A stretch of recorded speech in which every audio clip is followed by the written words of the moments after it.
Tournament Players Championship update after the third round. We have a three-way tie. D.A. Wybring held the lead after the second round, but Calvin Pete and Hale Irwin have drawn even after 3 rounds of TPC play at Sawgrass in Florida.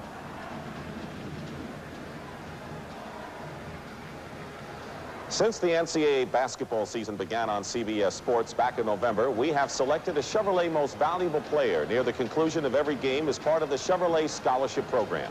Chevrolet donates $1,000 to the general scholarship funds of both participating schools for use by qualified students in their chosen academic fields. Over the course of the year, we have recognized many players for outstanding game performances, and we've seen some excellent coaching. But today, we're here to salute our choice for the top player and coach of the season. Here to present the 1985 Chevrolet Most Valuable Player and Coach of the Year awards is selected by our CBS Sports team is a great fan of college basketball, Mr. Tom Mason, marketing manager for Chevrolet. Thanks, Dick. It's great to be here in Lexington to watch the finest teams in the country compete for the national championship. And it's a special privilege for Chevrolet to be able to honor a year of excellence both on the playing floor and in the coaching ranks. Our Player of the Year is Patrick Ewing of Georgetown University. Congratulations, Patrick. Your unmatched defensive play, your great leadership, and spectacular individual performances game after game were undoubtedly major factors in leading Georgetown to a 34-2 record, a #1 ranking in college basketball, and a trip here to Lexington. On behalf of Chevrolet, it is my pleasure to present you with a 1985 Chevrolet Player of the Year trophy. Thank you. I'm very honored to receive this prestigious award. I'd like to take this opportunity to thank my family and teammates because without them, this would not be possible. Now let's meet the 1985 Coach of the Year, Bobby Cremins of Georgia Tech. Coach Cremins inherited a 3-24 team, and in 4 years, he took that team to an ACC championship. Congratulations, Bobby. You've done an outstanding job with the young man on the Georgia Tech squad this year. And it gives me great pleasure to present to you this trophy and Chevrolet's check for $2,500 made out of the Georgia Tech General Scholarship Fund in honor of your notable success this year. Thank you very much, Tom. On behalf of Georgia Tech, I'd like to thank Chevrolet and CBS for their great support of college basketball. Thank you. These two men are representative of the superb athletes and outstanding coaches that make college basketball such a great game. You're right, Tom. Congratulations from CBS, and thank you, gentlemen, for being with us. And you're looking at the fans of the Hoyas, America's #1 team, they say, and the people from Queens, New York, St. John's have other ideas. They are very familiar with each other. And, of course, keep in mind that the last time Georgetown beat St. John's in the Big East championship game, Patrick Ewing spent most of that game on the bench. So Georgetown has proven that they can beat St. John's even with Patrick Ewing on the bench, and I guess they showed they could do that to Georgia Tech as well last week. It has been a terrific week in Lexington, Kentucky for us. Keep in mind, the smallest town ever to host the Final Four, a college campus instead of the big city. And they have rolled the red carpet. We're going to have more basketball coming up, but right now we're going to take a break for network news. And let's join Marlene Sanders.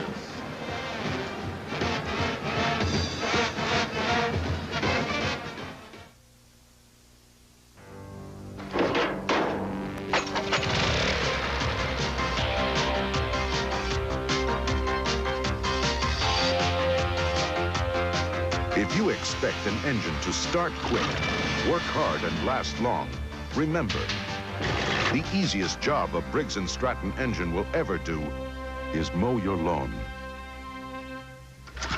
Ask for Briggs & Stratton, the power in power equipment.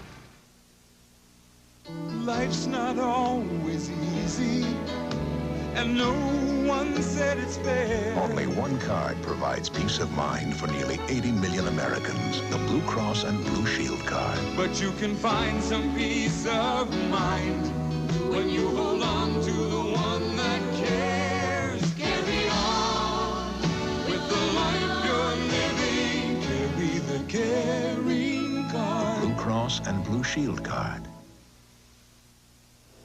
This is a CBS News update. I'm Marlene Sanders. 6 days after he was shot by a Soviet sentry in East Germany, Major Arthur Nicholson was buried today at Arlington National Cemetery. And in Washington, there were high-level talks on the Nicholson shooting. Deborah Potter reports. After meeting for more than an hour with Secretary of State Schultz, Soviet Ambassador Dobrynin said the two sides agreed to try to put the incident behind them. Commander-in-Chief of the group of the Soviet forces in Germany and Commander-in-Chief of the U.S. Army in Europe and their representative before that would establish contact between themselves to discuss questions related to closing this entire matter. We are very pleased with this agreement to have our commanders-in-chief get together to discuss this matter and to ensure that there'll be no repetition of such episodes. At Arlington National Cemetery, under a gloomy gray sky, Major Nicholson was buried today with full military honors. His widow Karen and 8-year-old daughter Jennifer accepting the Army's Legion of Merit and condolences at graveside. Administration officials who demanded a Soviet apology for his death say they don't expect to get one. These guys are tough customers, said one official, but we've made our point, they've accepted it, and that's the end of it. Deborah Potter, CBS News, Washington. All 10 crew members were killed in the crash of 2 Canadian transport planes near Edmonton, Alberta. The C-130 cargo planes were flying in low formation last night as part of the Royal Canadian Air Force's 61st anniversary celebration. Witnesses said the 2 planes touched wings and then crashed in flames into a warehouse.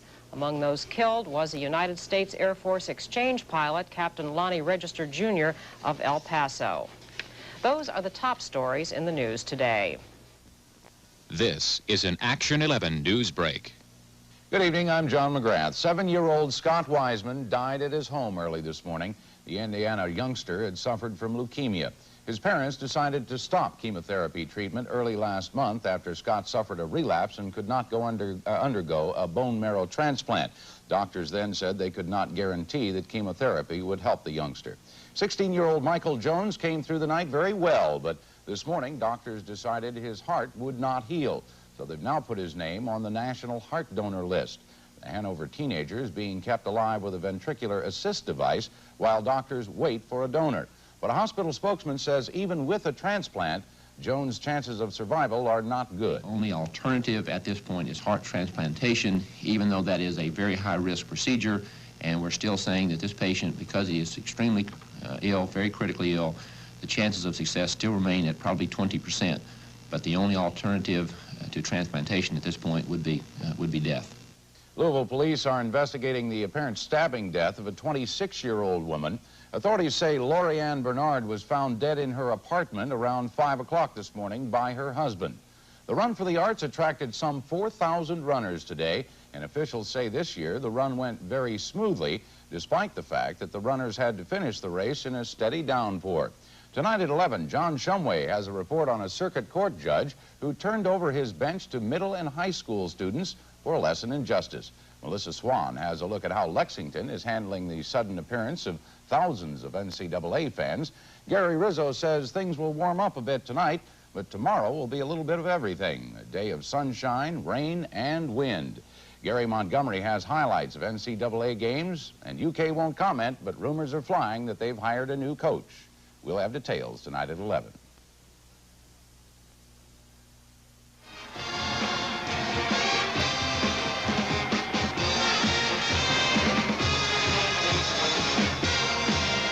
So the stage is set. Georgetown 34-2 against St. John's 31-3. The winner goes to the national championship game. And we'll join Brent Musburger and Billy Packer with the game coming up from Rupp Arena in Lexington in just a moment. Come on, America. Save on Firestone 721 radios and more during the Driver's Choice Sale. America's driving to Firestone. Save 10 to 25% on steel belted radios, featuring our famous bestseller, the 721. Choose Firestone radios for light trucks. Even save on our popular S211 for imports. Or get Mastercare 8-point brake service. Now just $59.95 from America's #1 brake specialist. Choose Firestone today. Firestone. Mr. Simon, Mr. Simon. Almost identical cars, but not identical insurance companies. Allstate update. Fast, fair claim service. Mr. Simmons is insured with the Good Hands people.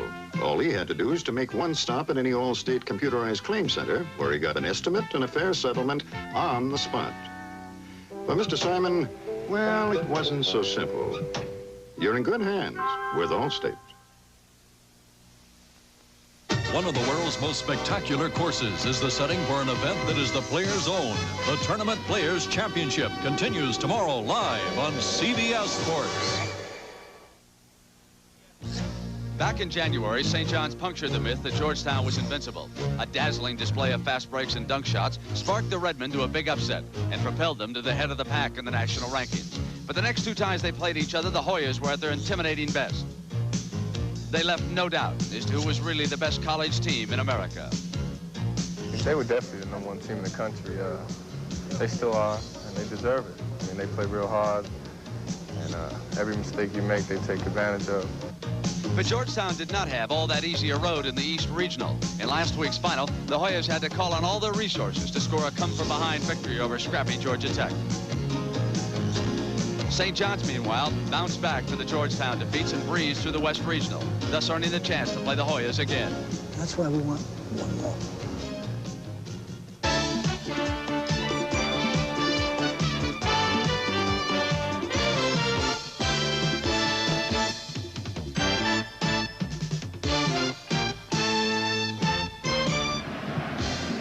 Just one more time, says Louis Carnes-Second, and here it comes. The Redmen and the Georgetown Hoyas, for the 4th time this season, they come together. St. John's having won round 1, and Georgetown capturing 2 and 3 decisively.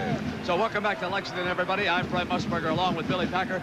Billy, we get a confrontation of a couple of Olympic gold medalists, Chris Mullen of St. John's. And when they were recruited into the Big East at St. John's and Georgetown, respectively, everybody knew these fellas would be consensus All-American players. Mullen, one of the most gifted shooters in the game, a great passer, and a tremendous competitor. If we could define Mullen as the most valuable player for his team, well, the player of the year would have to be this man, the mighty center of the Hoyas, Pat Ewing. Well, they've been co-players of the year in the Big East, and they've been fighting out for player of the year in the nation. But Patrick Ewing has been the most intimidating force in college basketball in a long, long time. And today, he could get himself on the same plateau of Jerry Lucas and Kareem Jabbar of taking a final team to the final game as a center.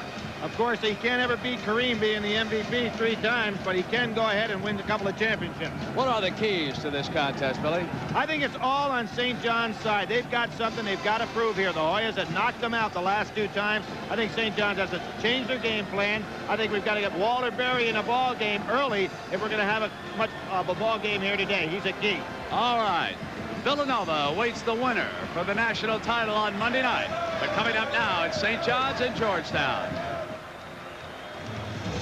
Today's national semifinal game between the St. John's Redmen and the Georgetown Hoyas is sponsored by L.A. from Anheuser-Busch. With half the alcohol of our regular beers, sometimes it's the perfect thing to say. Ryder Truck Rental. When you move it yourself, it's Ryder or it's wrong. And by Mazda and the full line of sophisticated Mazda products.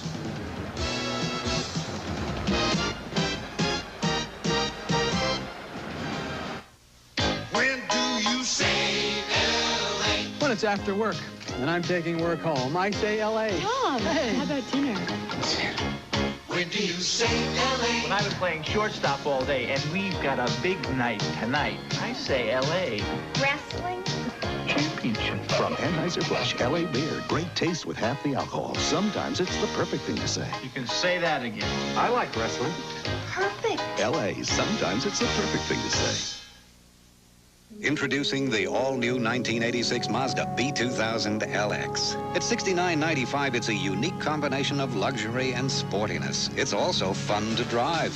The acceleration is brisk, the ride unexpectedly smooth and quiet. And the widest track in its class gives it great handling. Now you can experience luxury and sportiness for just $69.95, $1,100 less than Toyota and Nissan sport trucks. Mazda LX, experience it.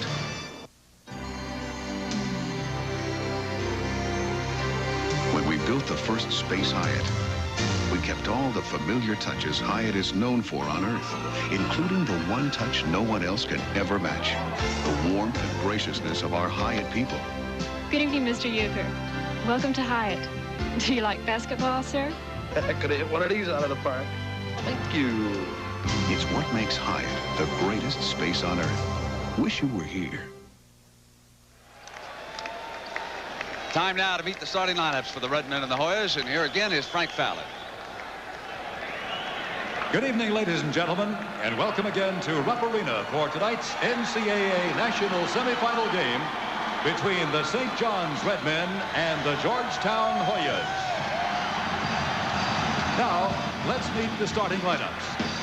For St. John's, at a forward, a 6'8" sophomore from the Bronx, New York, number 21, Walter Berry. For Georgetown, at forward, a 6'7" senior from Washington, D.C., number 24, Bill Martin. For St. John's, at forward, a 6'6" sophomore from Atlantic City, New Jersey, number 30, Willie Glass. For Georgetown, at forward, a 6'7" sophomore from Baltimore, Maryland, number 34, Reggie Williams. For St. John's, at center, a 7-foot senior from Wheatley Heights, New York, number 23, Bill Winnington. For Georgetown, at center, a 7-foot senior from Cambridge, Massachusetts, number 33, Patrick Ewing. For St. John's, at guard, a 6'6" senior from Brooklyn, New York, number 20, Chris Mullen. For Georgetown, at guard, a 6'2" junior from Reston, Virginia, number 30, Michael Jackson. For St. John's, at a guard, a 5'11" senior from New York City, number 24, Mike Moses. For Georgetown, at the guard, a 6'5" junior from Baltimore, Maryland, number 40, David Wingate. And introducing the head coaches. For St. John's, Lou Carnesecca. For Georgetown, John Thompson.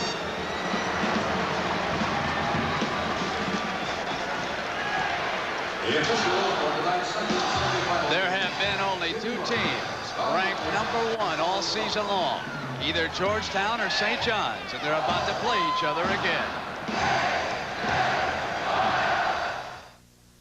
Ryder presents a moving tribute to those industrious few who saved money by renting a truck from somebody else. The Brewbakers from Akron who saved $14.50 moving to Topeka. Stanley Helms who saved $8 moving from Tulsa to Reno. The Willises who saved $6.95 on their move to Seattle.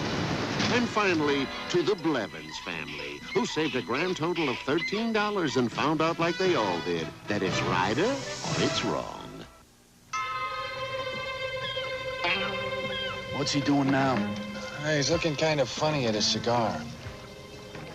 Bet it's the wrapper. How come? Most cigars don't use natural leaf wrappers anymore. Now, Garcia Vega's still an honest cigar. Garcia Vega still gives you the rich tobacco taste of natural leaf wrappers. He's doing it again. He ought to switch to an honest cigar. Garcia Vega, still an honest cigar. He's doing it again. By all means, let's talk about murder. Anthony Hopkins, Swoosie Kurtz, and Blythe Danner star in The Strangest Love Triangle. 3 people planning the perfect crime, murdering each other. Louise? Tuesday. Georgetown's road to the Final Four came through a very tough Georgia Tech team in the championship of the East Regional. As for St. John's, they went out west. And they beat North Carolina State to wrap up that regional title last Sunday afternoon. So Chris Mullen and the Redmen, who beat Georgetown wearing red jerseys in Landover, Maryland earlier this year, lost twice in the home whites, feel much more comfortable today in their reds. Brent, interesting. Patrick Ewing went over to the referee holding the ball, and he said, throw it high. Is he up? That's a great line. Not high enough. But on the second rip, he got it over to Reggie Williams. Michael Jackson's 30. He'll run things. Bill Martin's 24. They get it into Ewing. The game's first shot.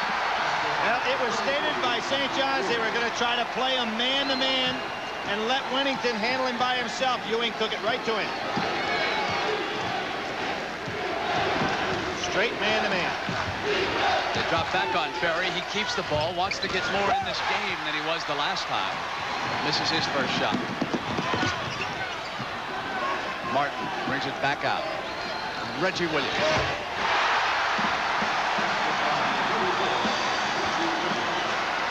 Looking like they're going for the knockout punch right from the beginning. And St. John's just need to calm down a little bit.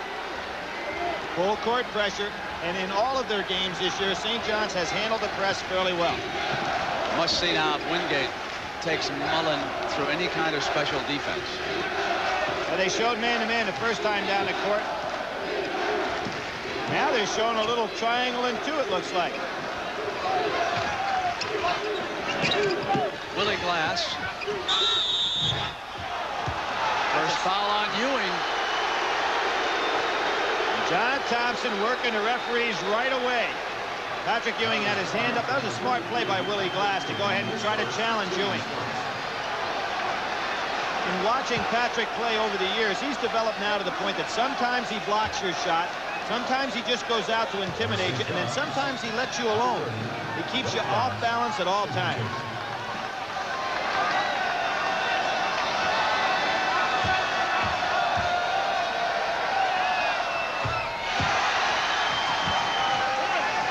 Willie Glass just a 60% free throw shooter.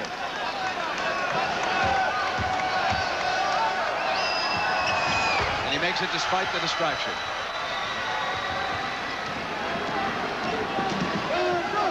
Jackson comes up on Moses short. Very rebounding St. John. Moses got a piece of that ball. Jackson's tough to handle one-on-one. Berry staying out a little bit higher. Now he rotates with Mullen. Whittington inside. He stepped out of bounds on the turnover. It'll go to the Hoyas. Now, Brent, looking at this Georgetown defense, it's very difficult to determine exactly what they're playing now. I think St. John's be wise to pull the ball out, get in some kind of motion for a couple of passes so that they can figure out exactly what the defense is so they can attack it. Man-to-man for St. John's. That's a push on Bill Whittington. And he's got a load to handle in Patrick Ewing. Patrick is so strong. And Whittington realized he's not going to get a lot of help, so it's just he and Patrick.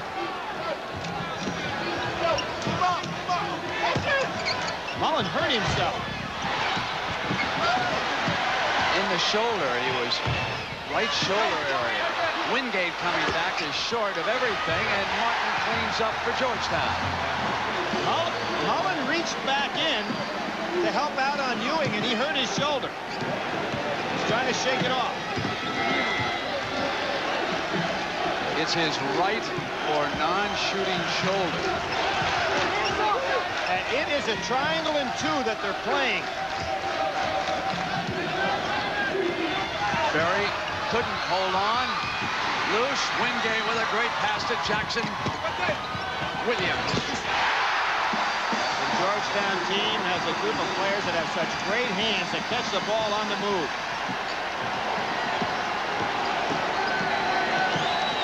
St. John's does not want to fall out of this one early. Now Martin, Ewing, and Williams are playing his zone. Jackson playing a little man-to-man. Glass coming up inside. Offensive foul on Glass. Now here's what Chris Mullen does so well. He's real good at reaching in and making a steal, but you can see when he reached in on Patrick Ewing, Ewing is so strong, he probably deadened that arm a little bit of Chris Mullen. I think he's shaking it off now. Georgetown jumps out to an 8-2 lead.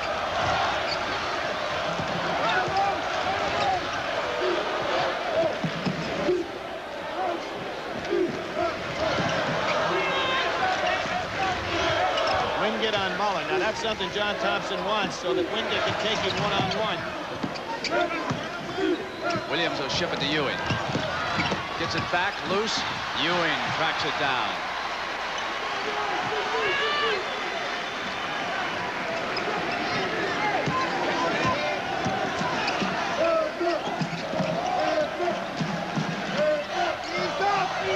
They ship it into Ewing again. Jump hook. New shot in Patrick Ewing's arsenal. It was the big shot that Ewing used in the DePaul game. Louis saying, I want a timeout. I don't know what kind of defense they're playing at this point. And Georgetown erupts for an early 10-2 lead.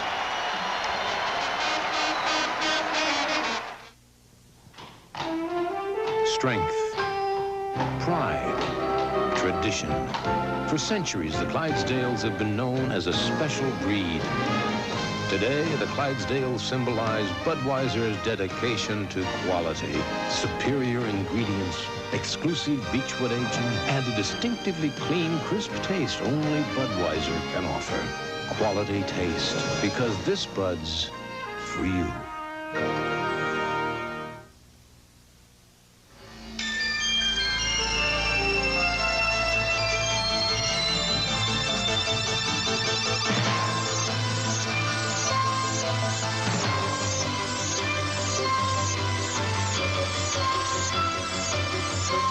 Mercedes-Benz unleashes the diesel experience.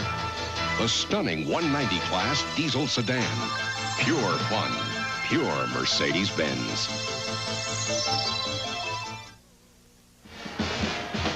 Experience of being in the Final Four is showing against the Redmen, who are here under Chris Mullen's leadership for the first time. The Hoyas, led by Pat Ewing, on the other hand, are appearing for the third time in 4 years.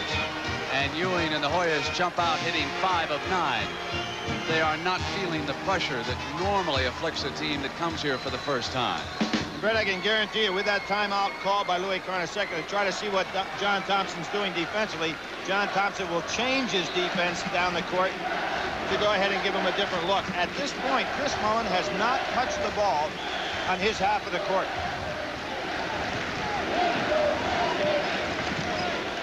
Wingate staying right with him. Boxing one now.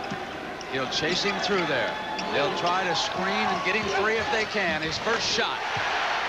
Boxing one, excellent screen. Louis Carnesecca got what he wanted. And here come the paper onto the floor, the traditional Eastern basketball habit where they throw the...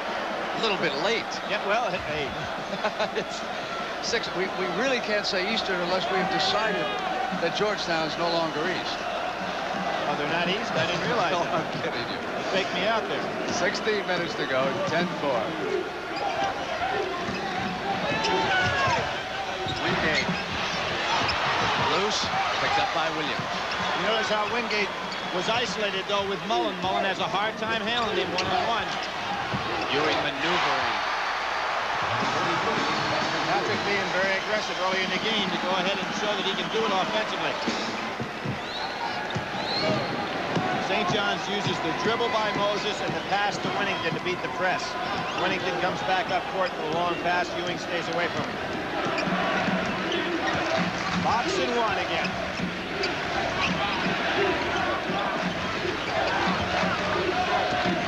Mullen coming completely around the box. Not a good shot. Martin rebounding. Here's Jackson.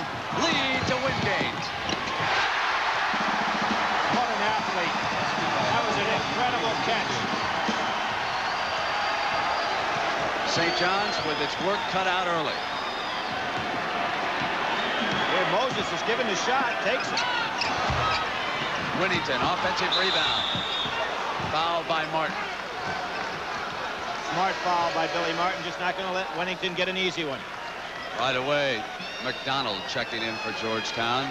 Wingate will sit down, and it'll be McDonald's turn to chase Mullen. Wingate also got on the break there, so has to be a little bit tired, but John Thompson uses these two players. He just uses one and then the other to keep them fresh and out of foul trouble. Winnington normally a very good free throw shooter. 81%. Winnington, the third Olympian on the floor. He, of course, played for the Canadian national team.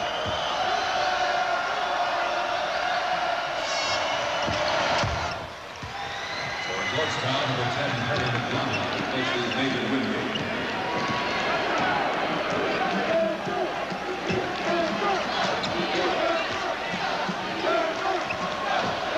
Ewing out high. Martin, great from that spot. But there's where you've got to give John Thompson a lot of credit for coaching. He makes his players take the shots from where they like them. They take very few bad shots. St. John's only 1 of 4. The floor, Berry maneuvering inside. They hit the glass. Winnington has it taken away. Ewing breaking free with Martin, and they travel. Did you see Patrick Ewing get out on the fast break when he realized somebody else had the rebound? He's a gazelle. He moves as well from offense to defense and vice versa as any big man that's ever played the game. He's got that great first step. The difference in the game. Chris Mullen being hounded. Now it's a 1-3-1 half-court trap. Berry and Ewing took him out of it, but he got the ball to Winnington. Score the basket, and we'll bring Bill Winnington to the free throw line. Good move by St. John's, and I think this is really a key. You've got to keep Patrick Ewing occupied, and Walter Berry is one of the few players in the country that can take the ball at Patrick Ewing and either pass off or get the shot off. He has a great repertoire of shots inside. That's the first foul on Williams.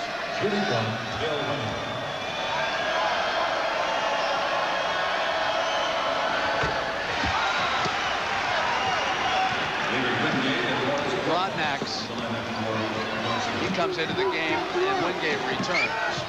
Martin again from the right wing. Rebounded Moses. They had a player ahead, but he couldn't pick up Berry, so he drives down. Knocked away by Wingate from the rear. Martin to Williams.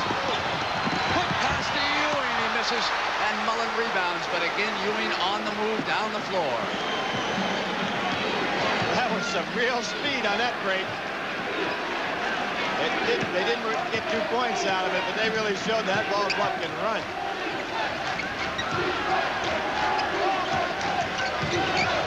Rodnax goes down, offensive foul. Moses pushed into him, and Dalton will send Ewing to the bench for a break. And if Georgetown were to win this national championship, Ralph Dalton has got to be a guy they've got to go ahead and remember for that Georgia Tech performance. Sensational 10 minutes. Thompson getting his players in the game here in the early going, giving them all a feel of it. Jackson will check in for St. John's. Moses sits down. It's now Jackson's team to run.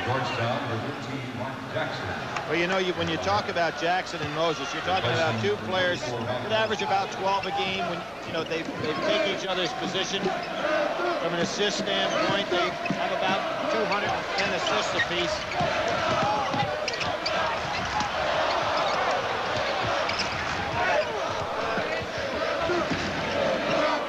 Williams. Reggie Williams really wasn't on balance and still was able to hit that shot.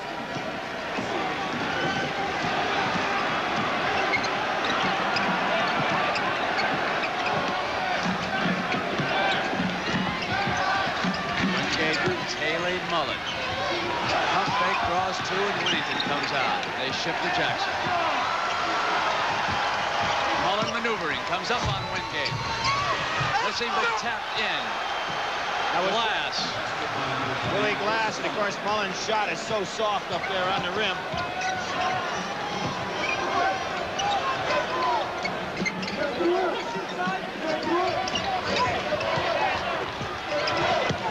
Dalton. He's into the scoring column.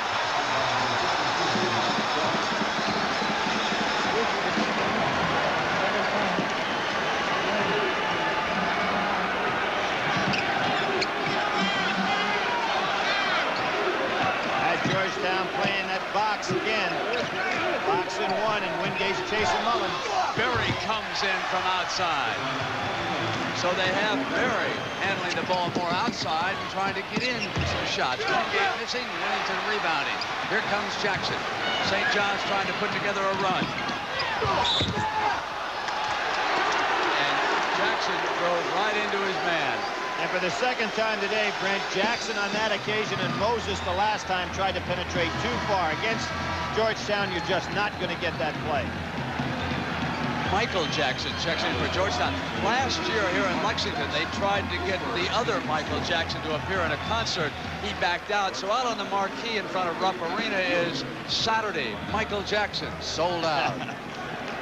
Jackson wasn't looking. Dalton threw him that fast. You know, I mentioned about Jackson and Moses as a combination. Jackson and Broadnax for Georgetown average about 12 points together. So although they split playing time, it's like one player out there. Broadnax took the shot. Oh, Willie Glass. Willie Glass Dalton to the floor. Dalton jumps back up.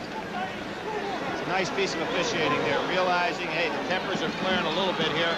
No need to call a foul, just settle them down. No question that Glass tripped Dalton to the floor as he was getting up. There's not a great deal of love lost between these two teams. They've had skirmishes in their previous 2 games in Madison Square Garden. Mullen was knocked down hard by Pat Ewing in the second game. There's Mullen surrounded by 3 men. He's going to have a very difficult time getting off any shot with a guy like Wingate on it. What they want out of him today is more passing, and Berry drew the foul. Jackson's first. Well, you can't go ahead and double team Chris Mullen without leaving Walter Berry open, because his man is the one sloughing off. So if St. John's is to get a run, they've got to get a run with Walter Berry scoring. Jones, the freshman, checks in, and Glass sits down for the Redmen.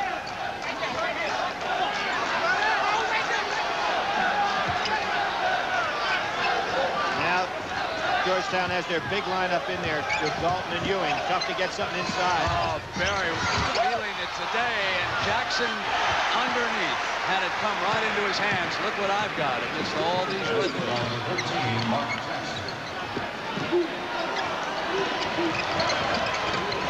Jackson with a hand on it.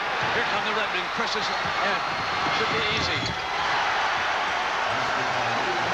St. John's hanging in there, Brent. You get a feeling that although they were knocked out there early in the ball game, they brought it back within 6, playing very confidently right now. Berry's game is entirely different than it was in the Garden. Well, the key is to get him the ball. If he gets it offensively, he plays a full game. Jackson from the perimeter. The Hoyas with an 8-point lead. 9:43 to go in the first half. The winner will play Villanova for the national championship Monday night. Oh, good double team by Broadnax. Great play. Traveling. Now there's the experience of 2 super guards double teaming a player. Louis Carnesecca has the die on that one.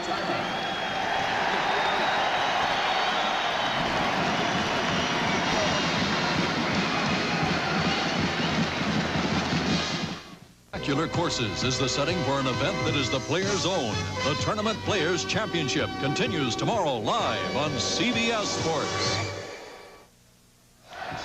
That box and 1. There's the box and 1. That means 4 players are playing a zone. 1 man is playing the chaser. The 1 man is David Wingate, and he's chasing Chris Mullen. Now you see right here, Mullen loses him. The only problem is the 4 men in the zone are able to help out Wingate until he can get back on track and pick up Mullen.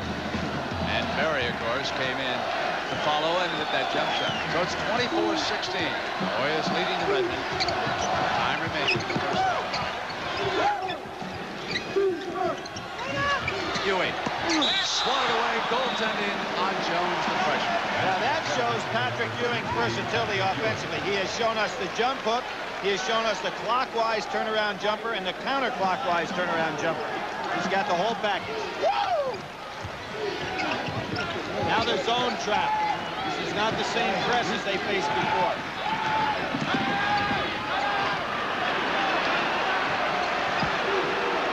And back to the box and 1 again. So Georgetown throwing so many things at St. John's. Winnington swings up a hook. Shelton Jones comes down the line with an offensive rebound and a basket. That's why it's important to make Patrick Ewing guard somebody. He can't control the whole lane. Wingate. Jackson controlling for the Redmen.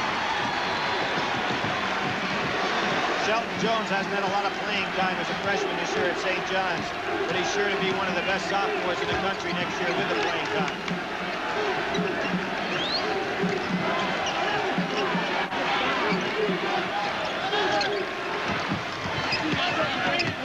Martin now on Patrick Ewing. Wingate got caught on a pick. So Martin will take Mullen on the inside. Now's the time to get the ball to Walter Berry. He's going to have a smaller man on him. He's going to have Wingate on him. There he is. There it is. And Ewing to help out, but Berry scores the field goal. That's a smart play by St. John's. 2 of 5 for Berry, his last 2 shots.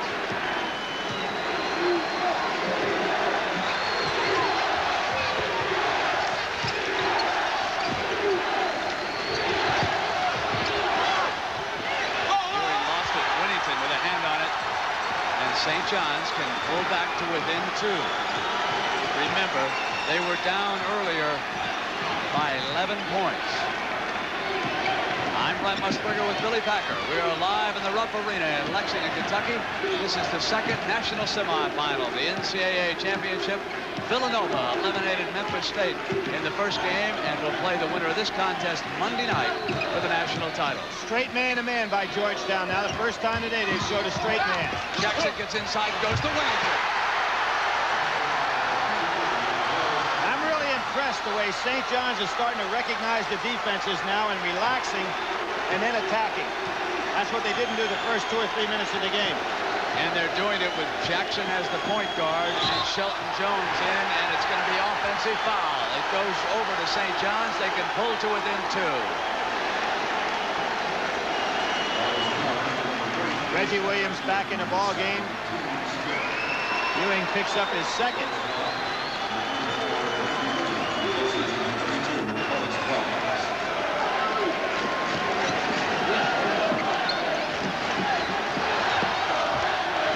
Jackson and Ewing backcourt to help out. Now they get it to Winnington. They don't pursue the advantage. Walter Berry wanted the lob pass. Notice that. Inside to Winnington with a great move on Ewing. Fake to the left and cut back to the right side on him.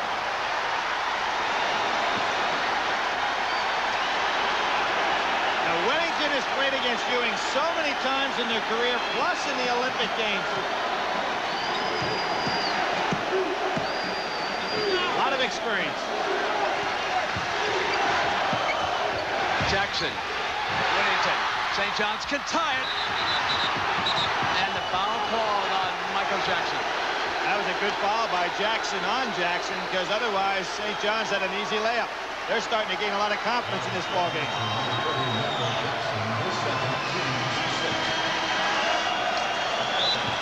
One of the dangers of beating a team as easily as Georgetown handled St. John's the last 2 times out is that emotion in athletics will switch. And the team that has lost will work a little bit harder, which I suspect St. John's probably has coming up to this game. Mullen. Boy, you give him an inch, he'll take a mile. He can shoot that jumper.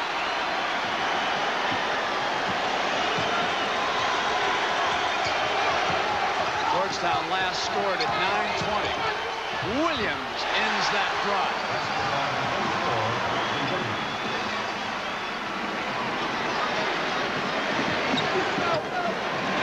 That pass. Jackson was right there in the lane. Coming around, Winnington. Missing. Martin. And it's a jump ball. It'll go over to St. John's. The possession arrow pointing for the Red. Possession to St. John's. They dodged the bullet there. That was a bad pass. Rodnack's coming in, Jackson out. Jackson sits down. And here's the 1-3-1 full court zone press. Georgetown shows it and then drops back.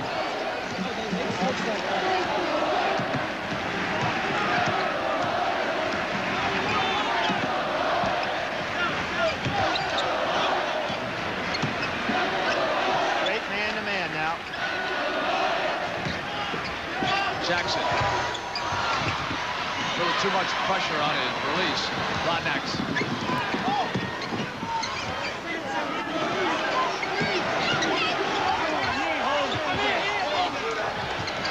Chris Mullen lost his man, looking to make a steal. Rodnack's again from the perimeter. And he's 2 of 2 here in the first half.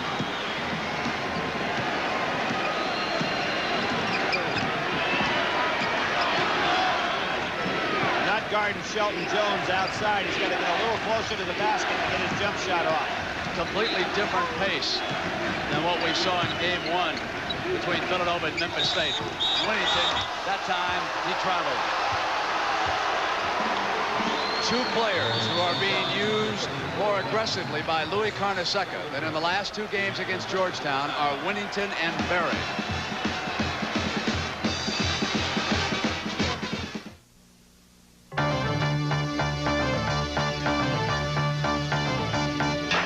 When it comes to performance, it is hard to tell the Mercedes-Benz 300D sedan from the 300TD station wagon, or to tell the station wagon from the 300CD coupe. All offer the same vivid turbo diesel power, making these the most powerful line of diesels sold in America. Mercedes-Benz, engineered like no other car in the world. This Bud's for everyone who scrapes it, sprays it, and lays it on smooth.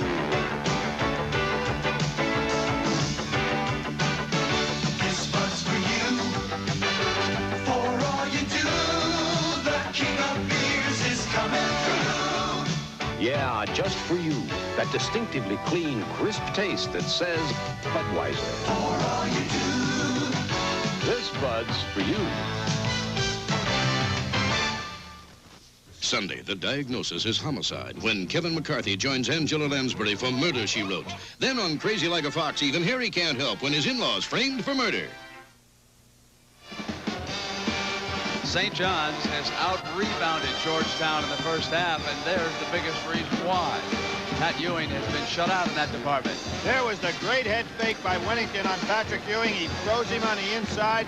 Of course, anytime you get a man posted up that low in the lane, you have a good position. Now, here's another angle. Little fake with a head.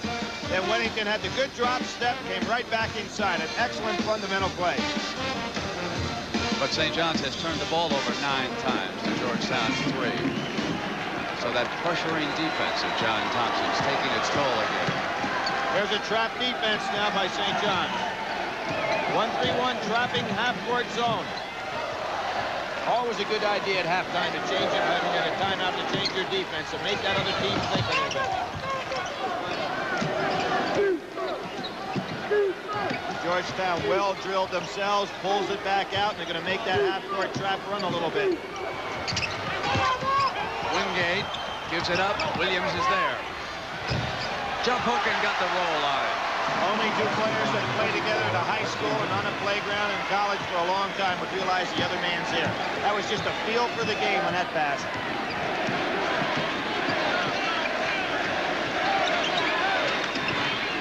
Walter Berry feels he can score. Into Glass, who got 2 men up in the air and drew the foul. He'll shoot a pair. Willie Glass, a role player this year, has accepted his role very well. He's a powerful young man who can really get up in the air. That foul was called on Martin, his second. Georgetown over the limit. St. John's with 4 team fouls at the 3:20 mark. Since St. John's came back to tie the score, Georgetown has been on a 6-0 run. Willie Glass hit his first 2. As we pointed out, not a real top-notch free throw shooter at 60%.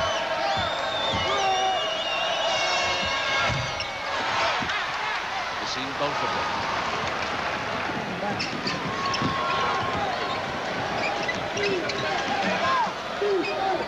Great man-to-man again.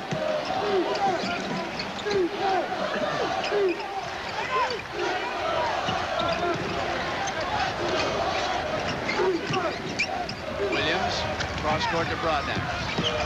They bring it back out to Wingate. Steal by Berry off of Martin's pass. That's a case where the ball fake didn't isolate the defensive man enough. Just telegraphed the pass. Mullen hitting Winnington, and he draws the foul. Coming inside.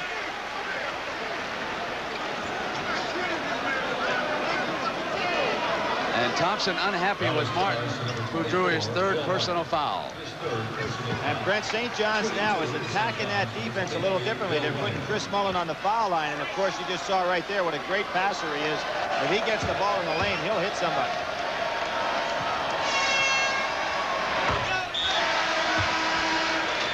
Brady Mateen replaces Martin. So John Thompson used his bench very liberally in the December and January months, so he knows what these fellas can do for spot duty. So St. John's has scored for the first time in nearly 3.5 minutes. 2:36 to go, first half here at Lexington. St. John's going back to their half-court trap now.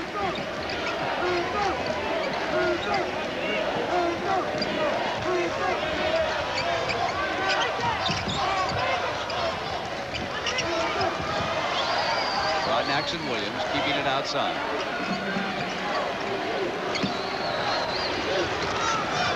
Patrick Ewing's out of the game right now. If you're Louis Carnesecca, you'd like Georgetown to have to go ahead and put the ball up some instead of hanging on to it and working the clock. They might have to go out and play a little man-to-man. This has been in the past the weakest part of Georgetown's game. Well, with only 14 fouls, I think St. John's would be wise to go out man-to-man and play. You're down to 1:40. You can afford the foul.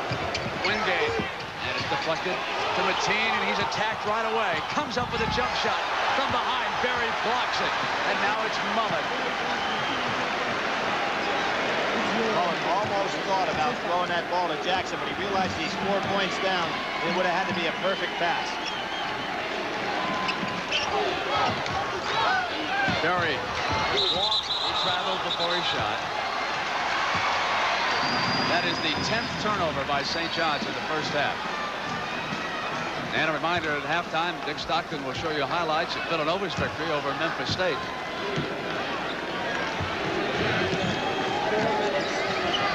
St. John stays in that half-court trap. Again, I point out with just 14 fouls, St. John's can afford to be very aggressive, going for steals here. Even if they commit the foul, it doesn't put Georgetown on the line. They're going to waste that good opportunity here. We're down to 48 seconds. They ought to be pressuring all over the half court. This plays right into Georgetown's hands.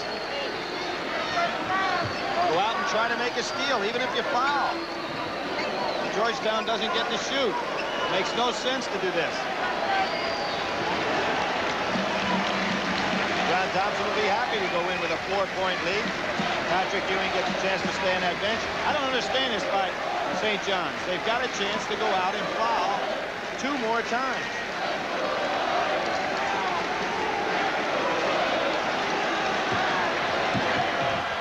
And they're going to get their last shot opportunity knocked away. Now they'll have to hurry.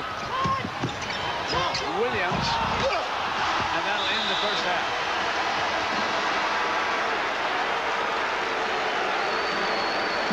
John Thompson complaining bitterly that Winnington committed a foul underneath. The official disagreeing.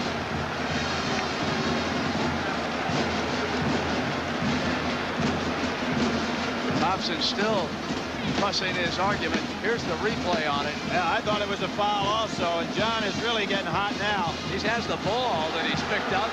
Now he throws it back at the referee. Return to the scoring table, and the crowd is booing John Thompson as he leaves. And let's go upstairs to Dick Stockton. Thank you very much, Brent Musburger. And so John Thompson heard the boos as he goes to the dressing room. The Georgetown Hoyas unable to put on the knockout punch. St. John's experience, along with Bill Wennington doing the job inside, keeping the Redmen within 4. Rolly Massimino, the first game triumphant coach of the Villanova Wildcats, will be here. We'll look at highlights of that first game. Also get Rolly's thoughts of the second game here and highlights coming up. We'll be back to Rupp Arena after this commercial message and a word from your local station.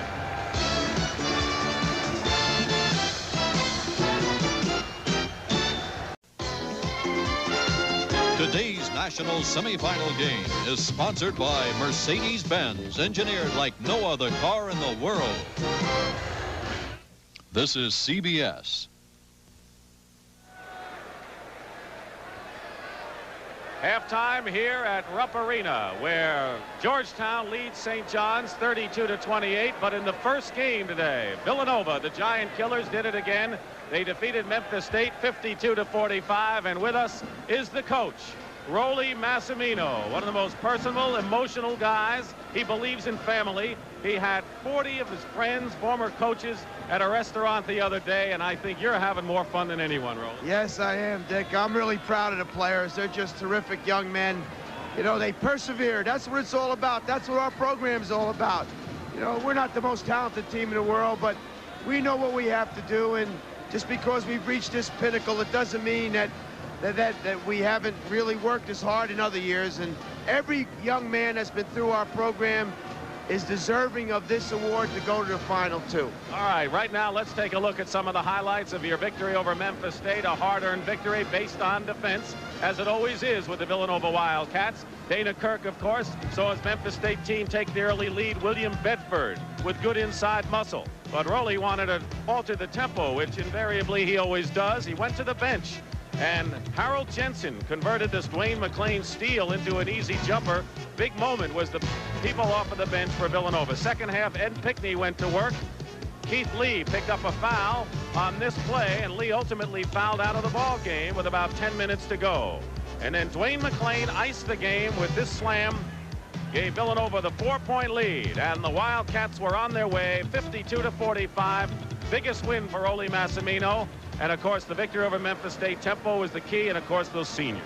Yes, tempo had to be the key. This is the third team we've held in the 40s, and it got to be a point where Memphis State was holding the ball also. So we thought that we had to control it, and the seniors were phenomenal. Are you exhausted right now, Rollie? Yes, I really am. This is 3 weeks of total exhaustion, but doesn't make any difference. 2 or 3 more days, I can eat all the pasta I want. Okay, well, you're going to be back on Monday to play the winner of this game, and we'll talk about the first half of Georgetown St. John's when we come back to Rupp Arena in Lexington in just a moment.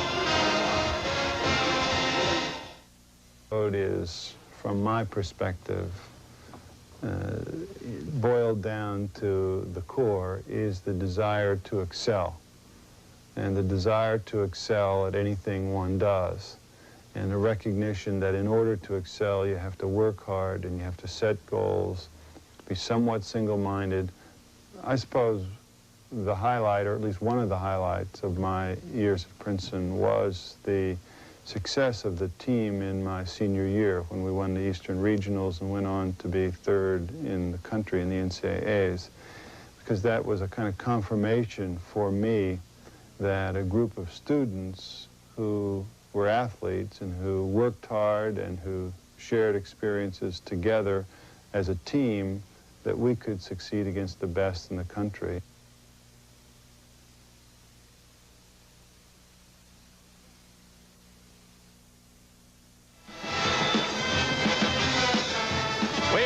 Halftime in Rupp Arena, the national semifinal, and Georgetown, the favorite to win it all, leading St. John's 32-28. We're talking with the victorious first game winner, Rollie Massimino. Villanova beat Memphis State. Your views on this first half so far? Well, I think both teams were tight in the beginning, and of course Georgetown had somewhat of an edge only because they've been here before, but St. John's came back and responded real well. I'm really elated the way Wennington is playing. He's really up on the glass. He made 2 great moves inside, and it's going to be a very good game. All right, let's take a look now. Early in the ball game, it appeared, Rollie, as if Georgetown was going to run St. John's off the floor, thanks to this man, Patrick Ewing. A great shooting, relentless offensive rebounding. Ewing wound up with 8 points in the first half, and it looked like Georgetown had all the cylinders going with their defense, getting the easy baskets and so forth. Yes, they sure did. St. John's was a little bit discombobulated, but Wennington was backed in so deep, and you know, the big guy's just a great player. Now here comes Wennington with a great move. That was a great move for a dunk. No one could have stopped that one. He had 10 points, and Chris Mullen was held to 6. And so far, John Thompson's theory of not letting Mullen have the ball, not so much to score, but to pass, has paid off, but the lead is only 4. Yes, John's done a great job in defending Mullen the first half, but you know, I think it's going to be tough. Down the stretch, Chris, when he wants his, he's going to get it. All right, you lost to Georgetown in overtime in one game this year. Good luck to you Monday night, Rolly. Thank you very much, Dick. I appreciate being on. Rolly Massimino, and that's the story here. We're getting set for the second half, and we'll rejoin Brent Musburger and Billy Packer at Rupp Arena in just a moment. You too can be part of the action at next year's NCAA Final Four. Tickets to the 1986 championship are $46, which includes admission to the semifinals and final game in Dallas. Send your name, address, and phone number along with the cashier's check or money order to NCAA Final Four, United Missouri Bank of Kansas City, Post Office Box 1986, Kansas City, Missouri 64141. Not more than 4 tickets per order, please. Your application must be received by April 15th. The preceding message was provided by the NCAA. We are back at the Rupp Arena in Lexington, Kentucky. Georgetown leading St. John's 32-28. Billy, there was a moment of controversy at the end of the first half. This was the play that touched it off. Georgetown coming down the baseline. Winnington to seal it up. Another Redmond from behind. John Thompson bitterly complaining that there was a foul and none was called. He then went over and confronted the official after time had run out. He picked up the basketball. They continued the argument, and then he tossed it in his direction. Louis Carnesecca, meanwhile, was watching it before he left the floor, and he said, if I'd have done that, you'd have got a technical foul. That may be called on page 33, Brent. A no call, no technical. Make a make-up call on the fact that they missed the foul on the other end of the court. All right. How about some of the important statistics? Well, we look right here at the center comparison. Patrick Ewing came out strong offensively, but no rebounds right there for Patrick Ewing in the first half. That's kind of amazing. Turnovers, St. John's 10, Georgetown 4. Not surprising in the fact that Georgetown put so much pressure on you defensively. There's Patrick Ewing sitting down, relaxing. And we'll be back with the second half after this commercial and a word from your local station. Today's national semifinal game between the St. John's Redmen and the Georgetown Hoyas is sponsored by Chevrolet, who invite you to see, drive, and live today's Chevrolet. Michelin, because so much is riding on your tires. And by Stroh's and Stroh Light, fire brewed for smoother taste.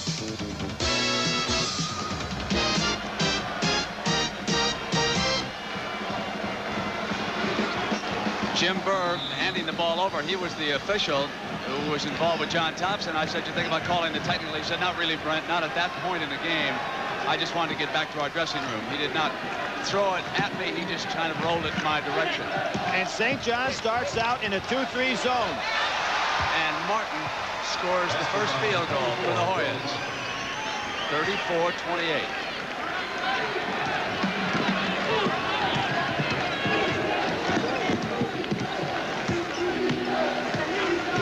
Moses back on the floor. Jackson quarterback the Redmen throughout much of the first half. And Chris Mullen still seeing that box and one. Glass touched the ball after it was deflected out of bounds, so on the turnover it'll go to the Hoyas. Chris Mullen realizing he's not going to be able to go ahead and force bad shots, so that was a good pass, a little bit quickly thrown.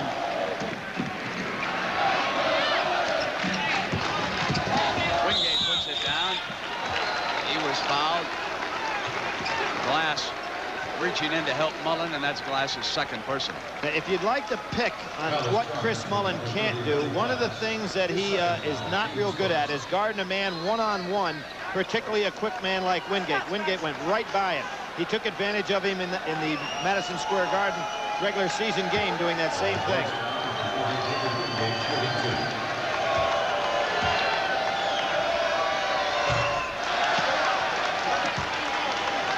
I think it's important here, Brent, for St. John's to get on the board in the second half. They had to come back from that big deficit in the first, and you probably couldn't survive 2 knockout blows like that. And Georgetown has just shot its first free throws of the game.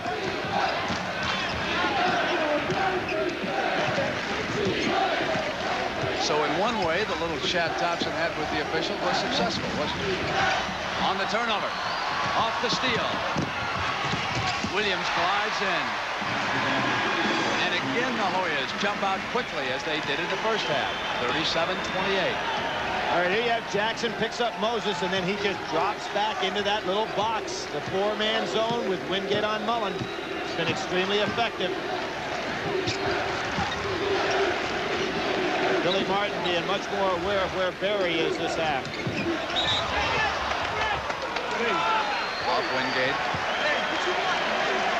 I thought Mullen was starting to find some holes in that box and one in this end of the first half by getting more in the middle of the court. He's having a hard time when he gets on the wings. They ship it toward him. Cut off by Wingate. And again, he will try to stay between the ball and Mullen. Berry putting it down. Wingate fouled it. David Wingate with the quick hands and a quick feet just reached in on Berry. Berry's got good, powerful hands when he takes it to the hoop. Even when he dribbles the ball in the lane, he's tough to stop. That's usually something you don't want a big man to do, to put the ball down in the lane, but Berry's good at it.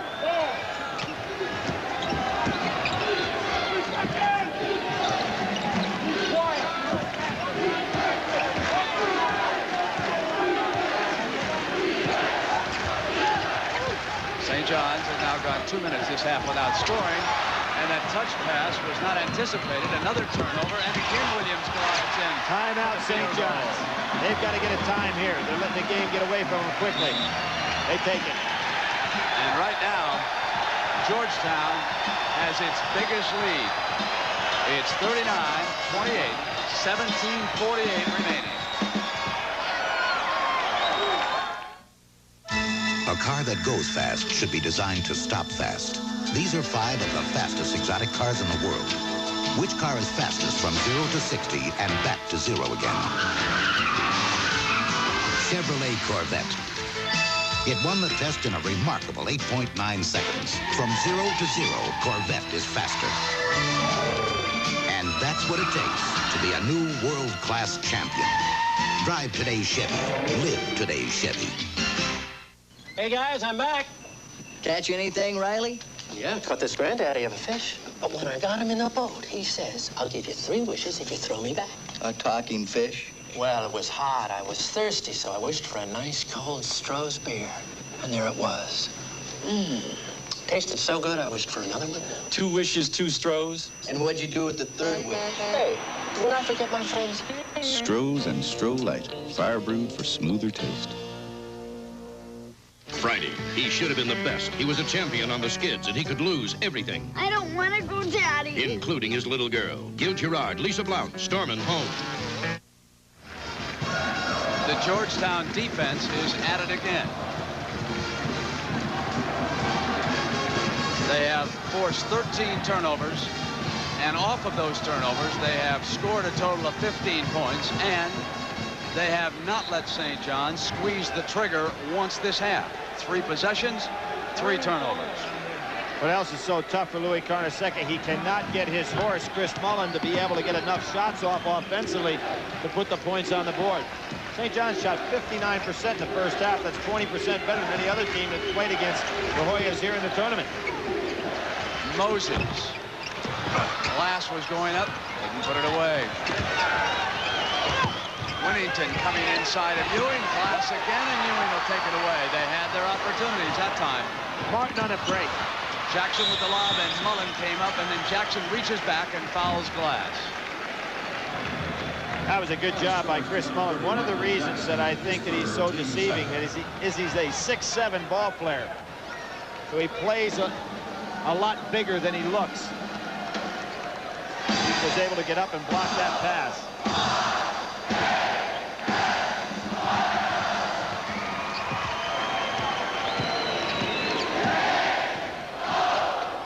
Trying to set a screen for Mullen. Berry will turn inside. Great pass to Glass. When Ewing jumping over, there's an open man. Number 20, Willie Glass.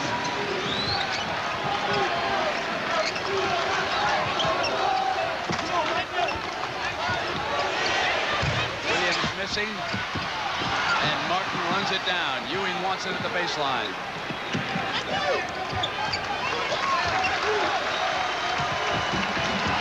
Wingate inside. Winnington blocked it. Loose. Ewing tries to come up. And again, the Hoyas have the loose ball. Now Ewing will take over. Missing. And the Hoyas come inside. Williams drawing the foul. He'll come to the free throw line.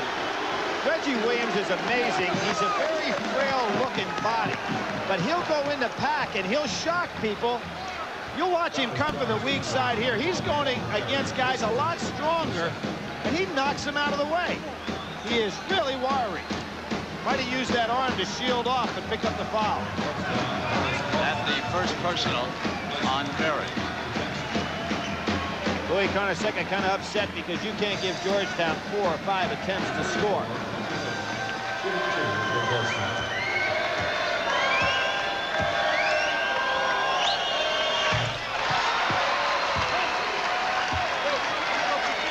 I'm not sure that St. John's wasn't better off with Jackson running the team and the freshman Jones on one of the wings. Well, I think we'll see Jackson in before too long, Brent.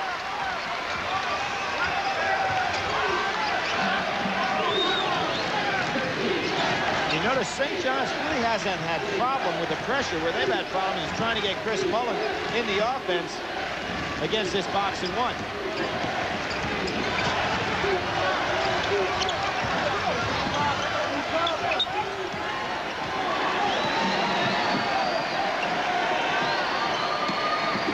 Berry outside. There's the key.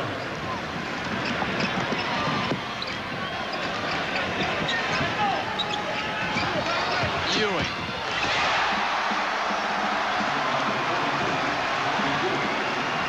Can't fault Bill Weddington on that defensively. It's just a great shot. Terrific execution on the jump hook.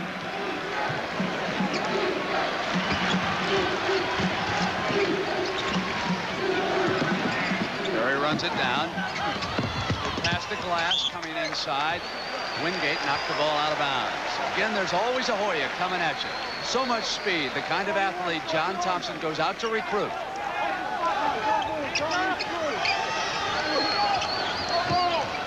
Rodnack's almost off Reggie. Whittington again. Berry wanted it. Moses got the roll. That's Willie Glass riding Martin out from underneath, but the basket's going to count. The shot was released.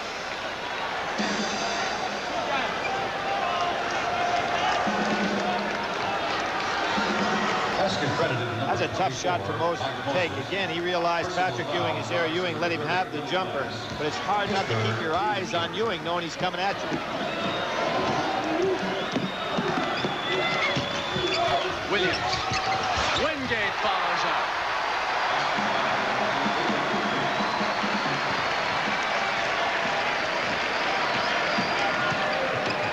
Got a situation for St. John's, Brent, down 11. They got to figure out how to get Chris Mullen some shots. Great hustle. And the ball goes in as he falls to the floor.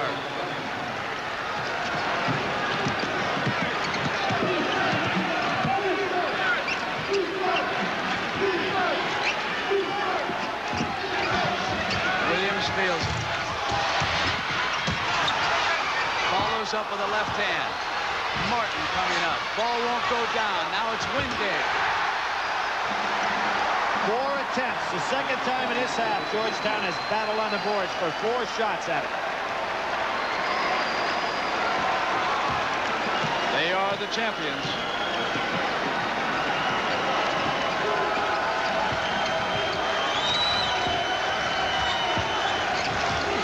Chris Mullen just cannot even touch a ball, much less get a shot off.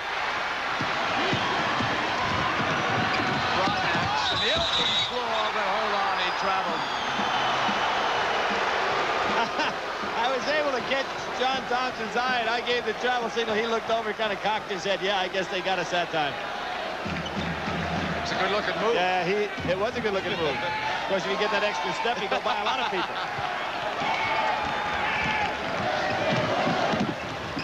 Moses.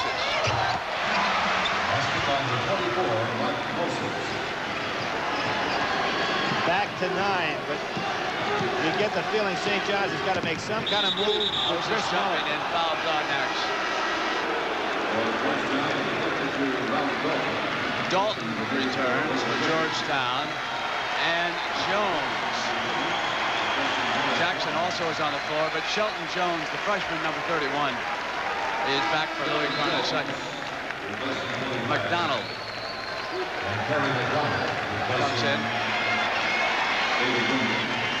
John Thompson, as hard as his players play, he's got to go to the sub to give some fellas a rest. They put so much pressure on you defensively. Well, now he's keeping a fresh man on Mullen. Wingate gets to take a break. Dalton is on the floor with Ewing. You're looking at a man that's only averaging 3 points a game, but he has been a factor in this tournament.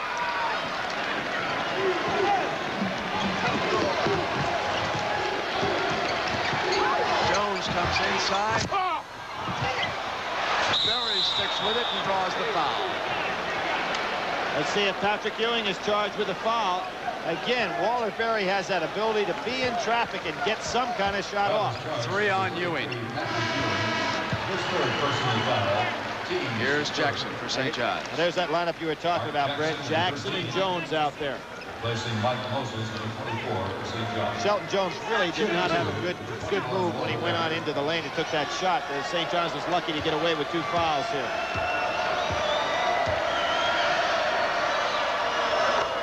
With Mullen shut down so completely for Coach Carnesecca, he'll have to go to using him as a decoy a little bit. He hasn't even been able to get a shot off in this half. He actually hasn't even touched the ball much in the offense to be able to make a good pass. I think that's almost as much a key to get a shot. You've got to let Chris Mullen get the ball in his hands. Martin flashes. Good screen by Ewing. Now that presses a double team. Foul against Georgetown. Going to go against Martin, and that's his 4th.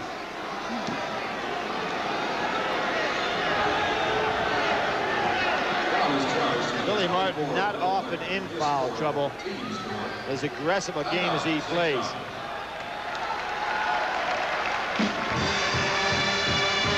There's the key stat regarding Mullen. Unable even to get a shot off so far here in this half. We've got 12:41 to play.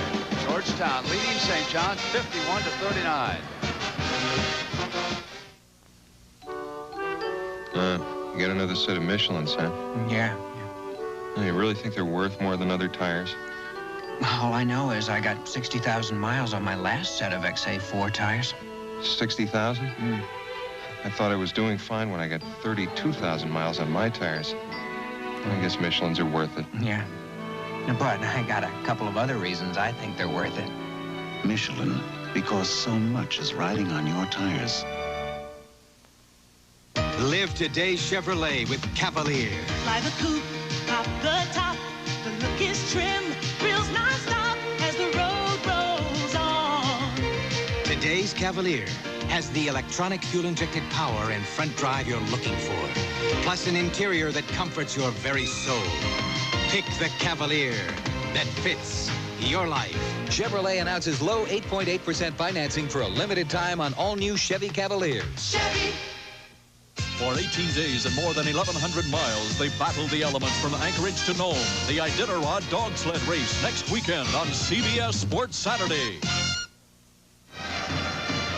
And the Hoyas are starting to draw the noose a little bit tighter around Carnesecca and St. John's. Timeouts remaining, only 1 for the Redmen. I think that points out very well what you've got to do when you play against Georgetown. They give you so many different looks, and they put you in a bind so often throughout the course of the game that as a coach, you can't afford to save your timeouts. You'll be out of the ball game before you know it. That stat of Chris Mullen 0 for 0 here in the second half really points out what a great job the boxing one has done on St. John's.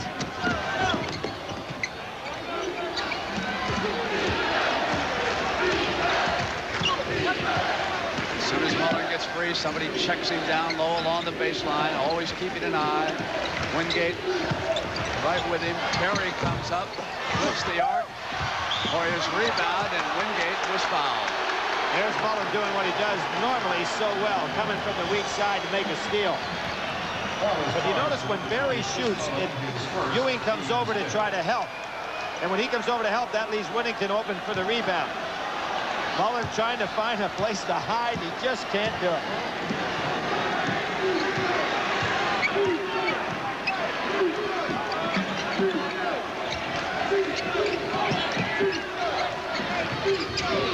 Ewing. And he was fouled. That's a second on Whittington. Now you're starting to see the signs of pain on the St. John's players. They realize now they might not be able to make a run against them. Good ball movement as Georgetown was able to swing the ball across and isolate Patrick Ewing on Bill Whittington very close to the basket. No way to stop him there.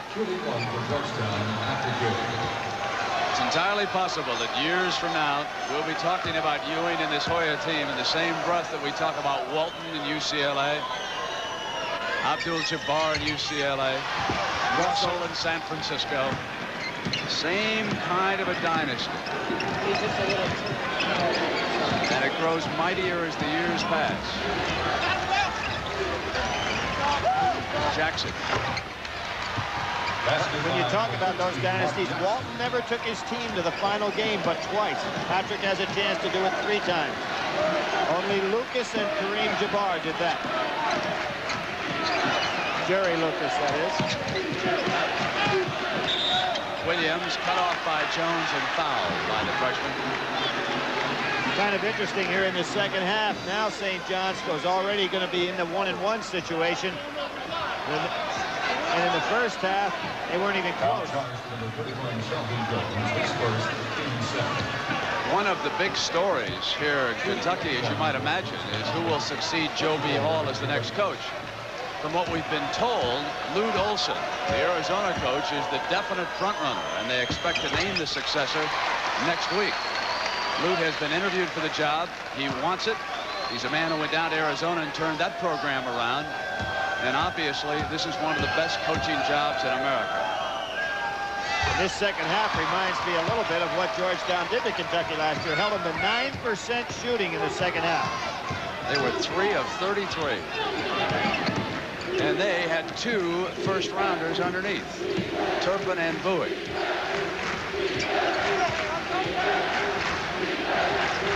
Mullen just wanting some kind of shot.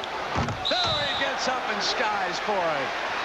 And he was fouled by Dalton. Now, it is difficult in a box-and-1 to block out. Your block-out assignments are not very well defined. And there was Wally Berry, not touched by anybody, able to go right up in the air and sky for 2. That's one thing you give up. But so far today, Mullen hasn't been able to get a shot off, so nobody had to worry about blocking out.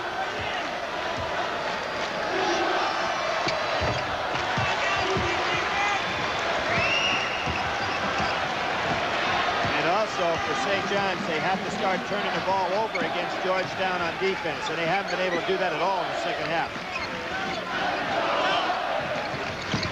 Ewing gives it back to Jackson.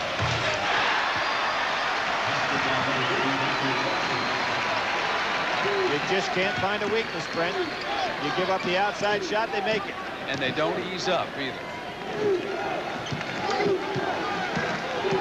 They're in great physical condition, the entire team. Mullen. Wingate let up a little bit. He didn't think Mullen was going to get that ball, but at least you see St. John's starting to get the ball to him.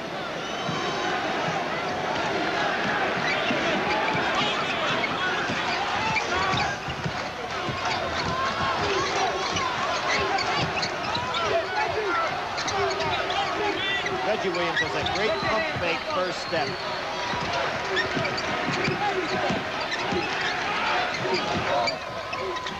Ewing turns around short. Jones picked it off. Jones really handles that ball well for a 6'9 freshman.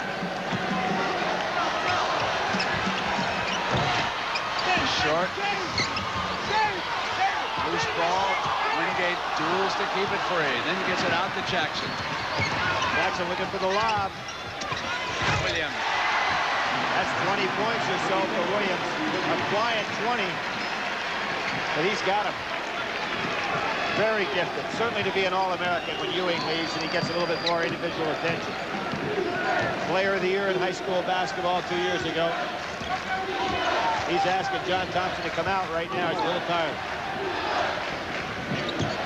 Dalton jumping out to help against Mullen.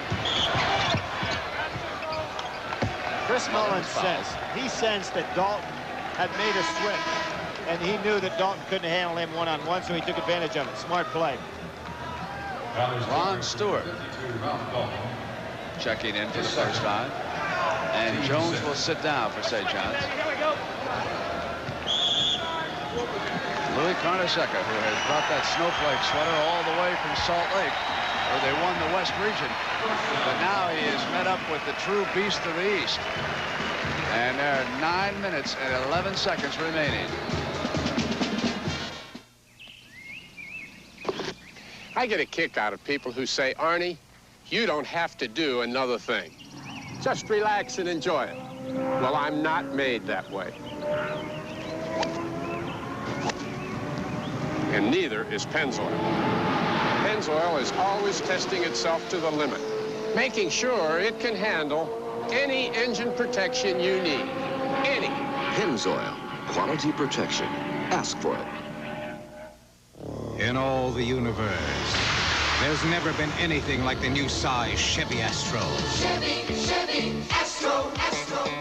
The new size Chevy Astro stands alone with a brilliant new world of cockpit instrumentation, available roof console, and modular seating available for up to 8. Room no new size van can beat. Chevy Astro. When it comes to new ideas in vans, nothing works like a Chevy van. It's Georgia against Old Dominion for the national title. The NCAA Women's Basketball Championship tomorrow live on CBS Sports. John Thompson in Georgetown with the lead, and says the coach, I am what I am. A basketball coach who gets loud sometimes.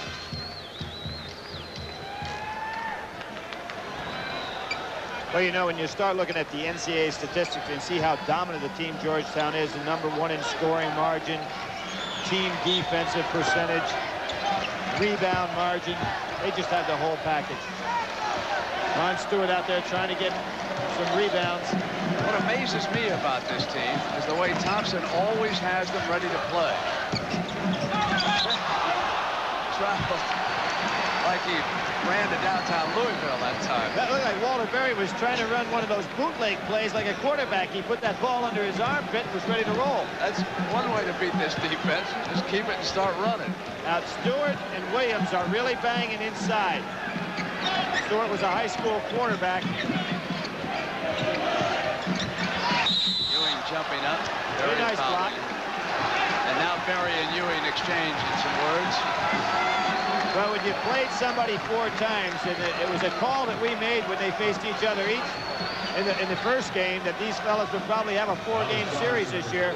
We'll see the bumping on the inside. Berry's going to come over and get Ewing. Good block attempt. Temper's starting to flare, though, Brent.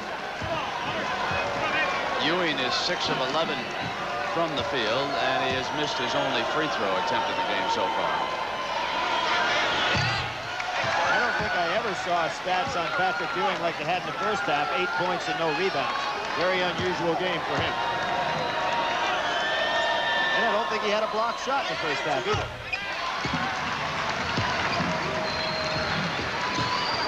And Georgetown keeps the press on. They just never let up.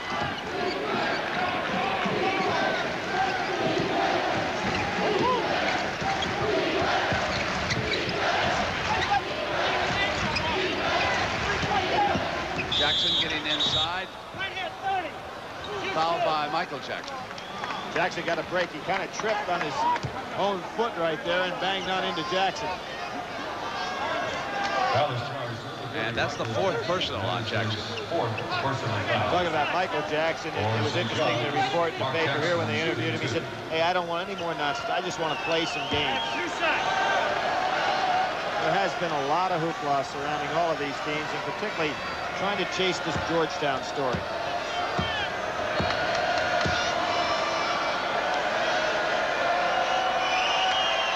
When this day began, we referred to Georgetown's Hoyas as the secretariat of this Final Four.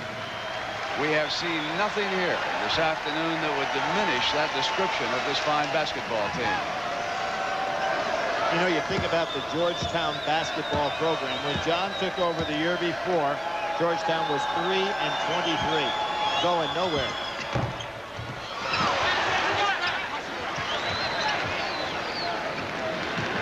And even without Ewing and Martin and perhaps Dalton, they will not be easy to deal with next year.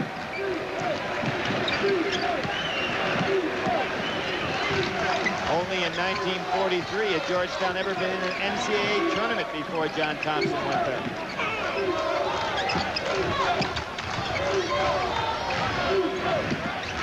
Just good team movement. St. John's trying to pick up, put a little more pressure on. Good defensive intensity here. Smart move by Bradman. No sense taking a bad shot.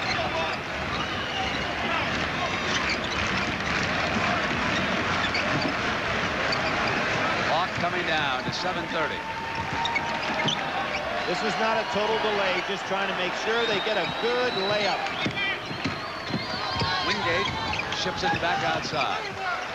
Williams holds it. Stewart can't handle Williams. Mullen.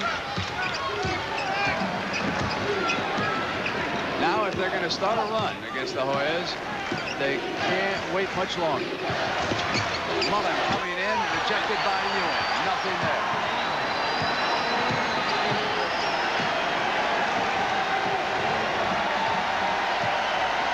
And John Thompson says, let's go four corners and spread them out. This really puts a bind on St. John's. Rodnax hits a field goal off it.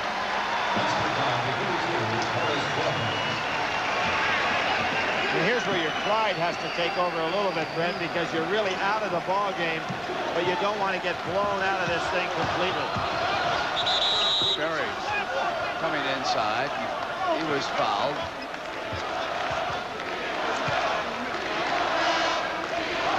There's Chris Mullen, 8 points on the day. Second half has only had an opportunity to get off 2 shots. That's something to take 45 points and turn it down to a very tough 18. That's the third foul on Dalton. St. John's against this defense is scoreless since the 10-minute mark.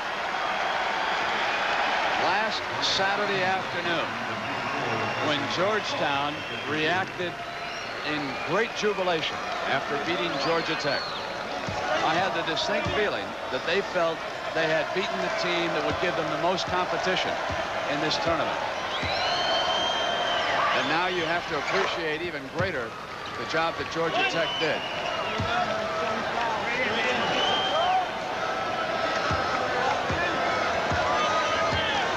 But I don't think Wally Massimino will forfeit if it comes down to that. Oh, no, it's not. He's not going to do that. He's taking out Walter Berry right now, who has to be exhausted, going for a quick team. Massimino and Villanova, of course, will meet the winner of this game on Monday night. And if you want to look ahead, keep in mind that Villanova put Georgetown in overtime this year in Philadelphia before losing the game. 62-48, 6-13. Moses comes up with a loose ball inside. Wingate and Glass follows in with the field goal. And Wingate commits the personal. He's going to have the foul on Willie Glass. And as you said, Willie, that Louis Carnesecca is not going to throw any towel in. His players did a good job there reacting. Interesting comment by Jimmy Boeheim, of course, the coach at Syracuse, going to have a great team coming back next year, made about these clubs.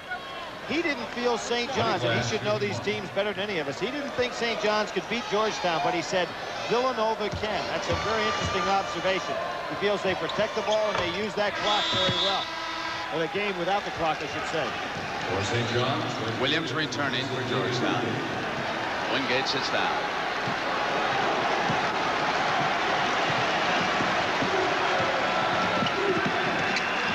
Georgetown sticks with the four corners. John Thompson, a great student of the game, picked this up from Dean Smith. His team executes it as well as anybody.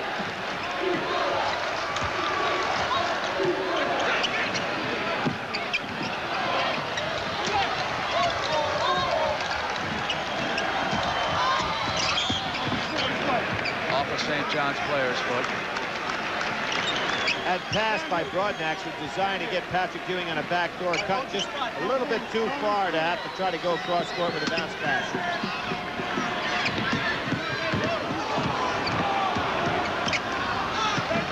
I think what we're looking at is the Model T, because next year, almost without question, they're going to go to the 45-second shot clock. Glass jumping in, foul Broadnax. That's his fourth personal. Well, with 5:25 to go, the thing you're trying to do here is just to play good, solid defense. You don't want to go out and commit very foolish fouls. You're down 11. You've got to come up with steals to get back. You can't go and put them on the foul line for the rest of the game. But I would agree with you. I think we're almost set to see the clock in collegiate basketball. This, of course, is the national convention for coaches. And right after this tournament is over, the Rules Committee sits down and designs next year's rule. What we're seeing here, Walter Berry back in the game from the offensive standpoint. Louis trying to get a good chasing team on the court when he's on defense, and Berry back when he's on offense.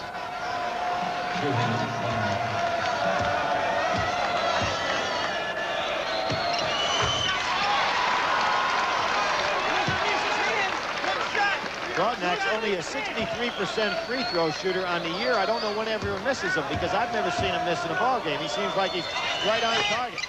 And as a team, they're 8 of 11 here this afternoon. And they don't drop back, do they? They only know one way to play.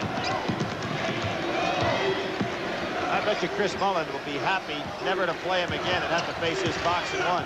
Obviously, going into the NBA, he doesn't have to play against a box and one. Moses. But one thing going into the NBA he will not be able to do, and that's wear a T-shirt. Both he and Ewing will have to get rid of those T-shirts next year. It's not allowed in NBA play.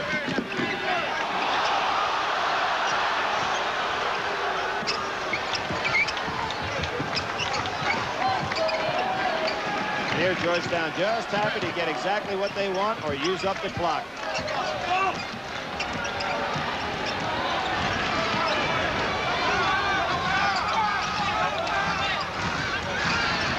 You see Georgetown practice so often. They work on those one-on-one moves. Stutter step with the ball, good dribble moves. Broadnax came through the baseline. They get it back out on top. Time running out on St. John. Moses fouling Wingate. His third personal. Notice how David Wingate, although he's 6'5", bent over so low to the ground to be able to control that ball. It's impossible to steal it from him. Jackson showing the type of emotion you can expect. Moses, the senior, realizing this is going to be the last go-round.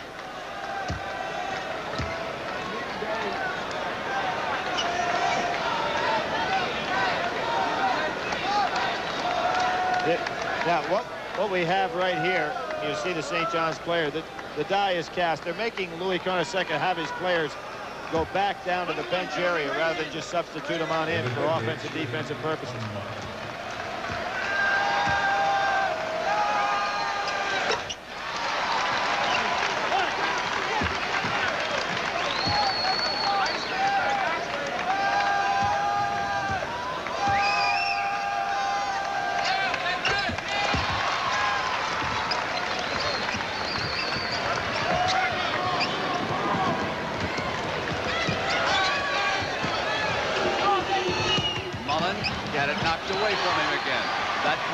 Frustrating game for Chris Mullen.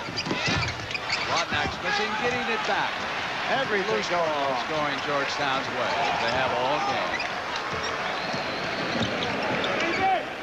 Patrick Ewing stayed all the way back down the other end of the court there to see if the fast break would work.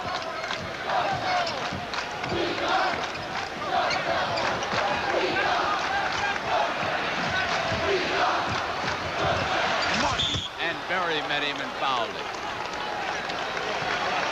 Walter Berry's quite an athlete, but Billy Martin had to jump on him.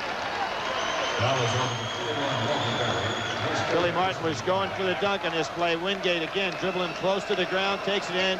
Billy Martin had everything going for him. Walter Berry right up there to rip it away, but committed the foul on the arm.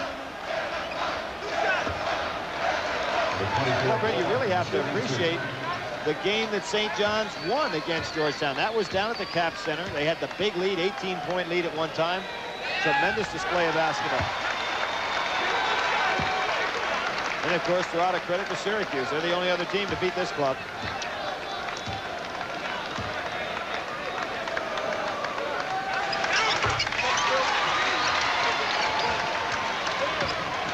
Jackson up to Glass. Glass attacks, and he is fouled. And Ewing unhappy about the call. That is the fourth. Billy Glass showing some kind of athletic ability, putting that on the floor and taking it right at Patrick Ewing. John Thompson walking over to the radio announcers across the way. Dave Gavitt is one of the color men questioning that call. He thinks that Gavitt's still picking the referees. You notice John he's just working for Monday night now. He's got himself organized.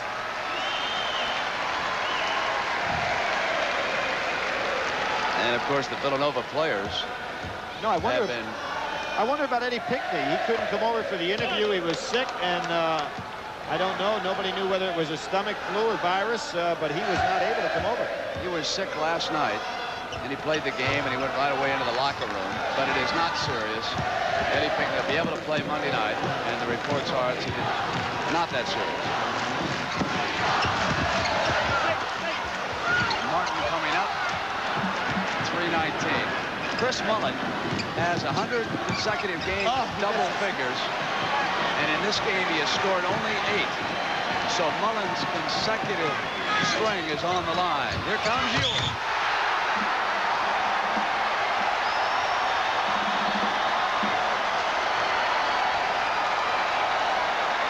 I think Patrick was waiting to get a chance for one of these. He's going to go right over and around Stewart. Extension of the arm and jams it. Look at Bill Wennington there just saying, hey, I've seen enough of this fella. And we'll see him again in the pros because Wennington should move on and be a pretty good pro also. It's been an awesome display here in the second half.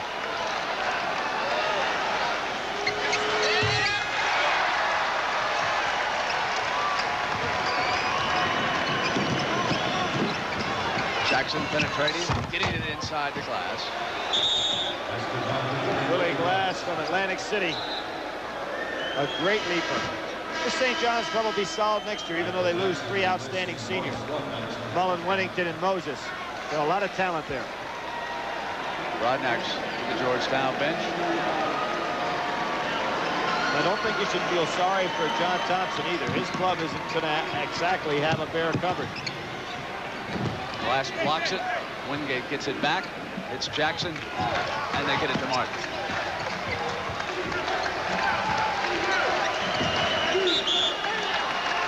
And so it appears as though we're going to have a Villanova Georgetown final, and as Billy pointed out, Villanova has played them tough in the past.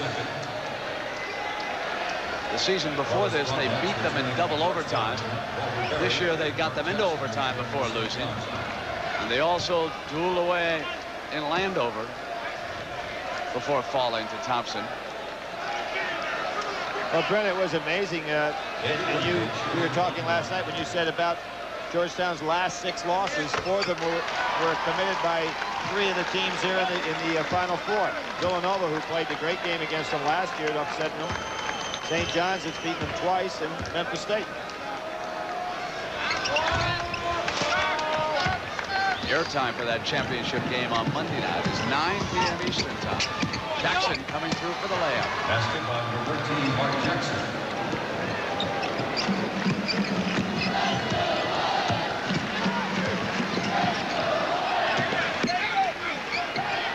John Thompson won't let up. And if Willie Carter's second dropped back in his zone, John had just hold the ball, so you have to go out and chase him. You admire the discipline of this Georgetown team. They play together very well. When you're around the club, there's no question who's the boss. Absolutely. You never even question. It's a tribute to the big bear of a man over there. And I think, you know, when you go to one of their practices, it's interesting how much humor there is in the practice and how often John will get on some fellas and laugh at other fellas. You know, a lot of people dislike John Thompson. I don't think John cares. He probably doesn't like too many himself. He just wants to get the job done. For Georgetown, the 24, Bill Barton, shooting 1-1.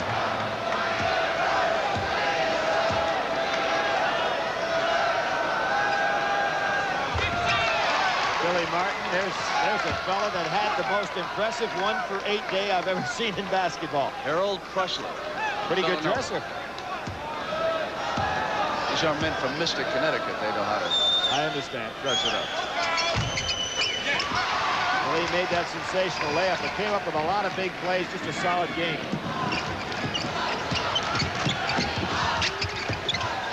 Really glass battling. Traveling. 152 now. Chris Mullins, great career at St. John's. Coming to a close on an unhappy note. One of frustration for Mullen.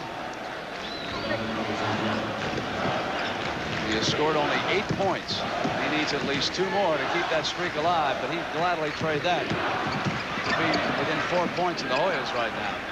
But it'll be interesting, all the lobbies sitting at the convention. Tough pass to catch. Ewing sends it back out. All the lobbies, the lobby sitting with all these coaches talking about the place of this team in college basketball's history. I mean, you have Coach Iba is here, and Pete Newell is here, and it'll be interesting to get their appraisal of where they think this Georgetown team fits in the place of history.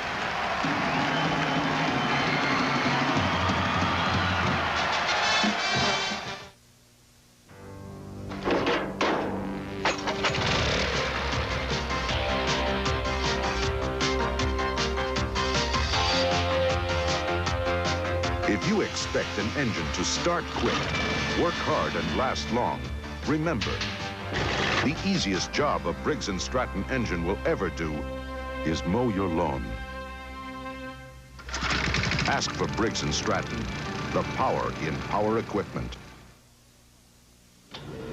The dyno room. Weak machines fill it.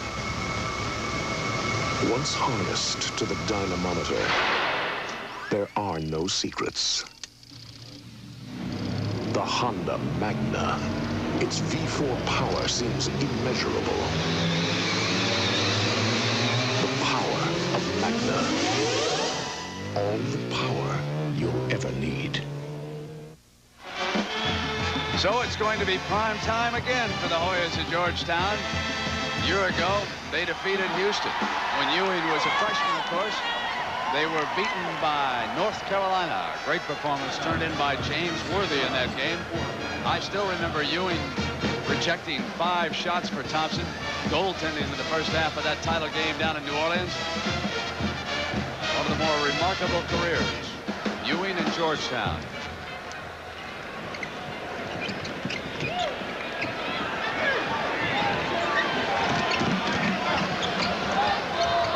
Played very well today, hasn't he? Especially defensively.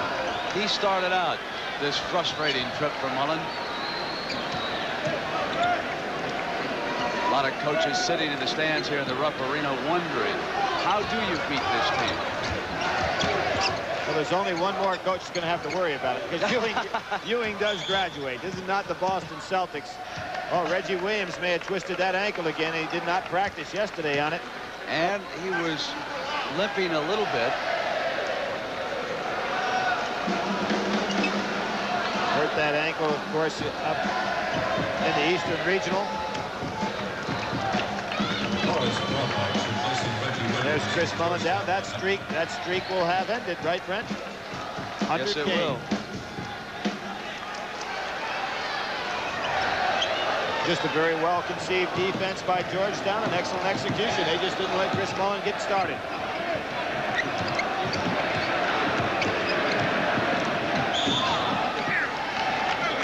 Rodnax released the ball and was fouled.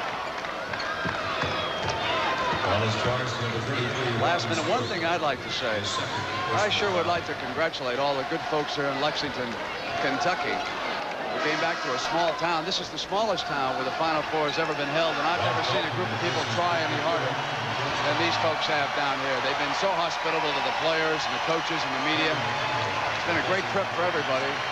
It's a marvelous arena in which to play the Final Four. Ewing leaving, and the ovation was for the big center.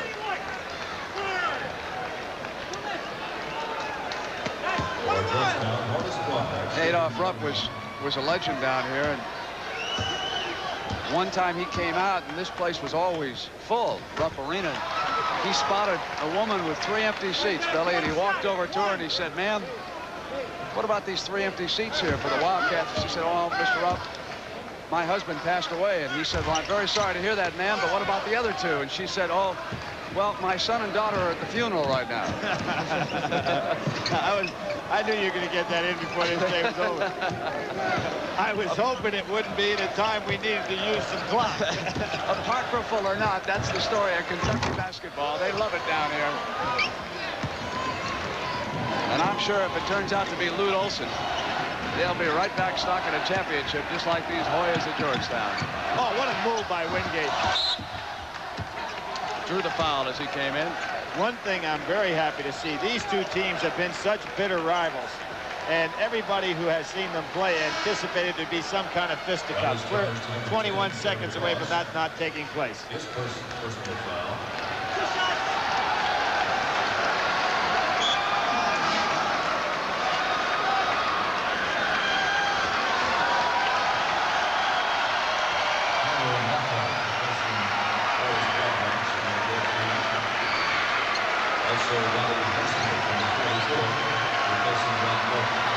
Highsmith, Lockhart in the ball game. McDonald in, Martin.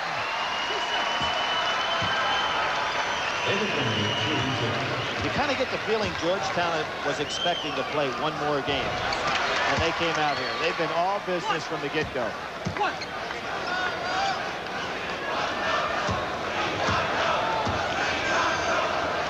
course, as soon as the game is over, we'll get an opportunity to talk to John Thompson, and Dick Stockton will have some highlights. We'll look ahead to Monday night's title game between Villanova and Georgetown. And there, David Wingate leading. He was superb, especially on defense. Mateen replaces Martin. You got the feeling if St. John just could have got out of the box at the start of the second half, but just when they needed the points, Georgetown's got another one of those spurts of theirs. And they really never have been in it here in the second half. Time running now with McDonald taking it to the hole. Highsmith missing the follow-up, and that's it. Georgetown again is going to the championship game, and they will go en masse to shake hands with St. John's, a team they have conquered 3 of the 4 times they met, including 3 times in a row. They fought each other hard all year, but there they are shaking hands.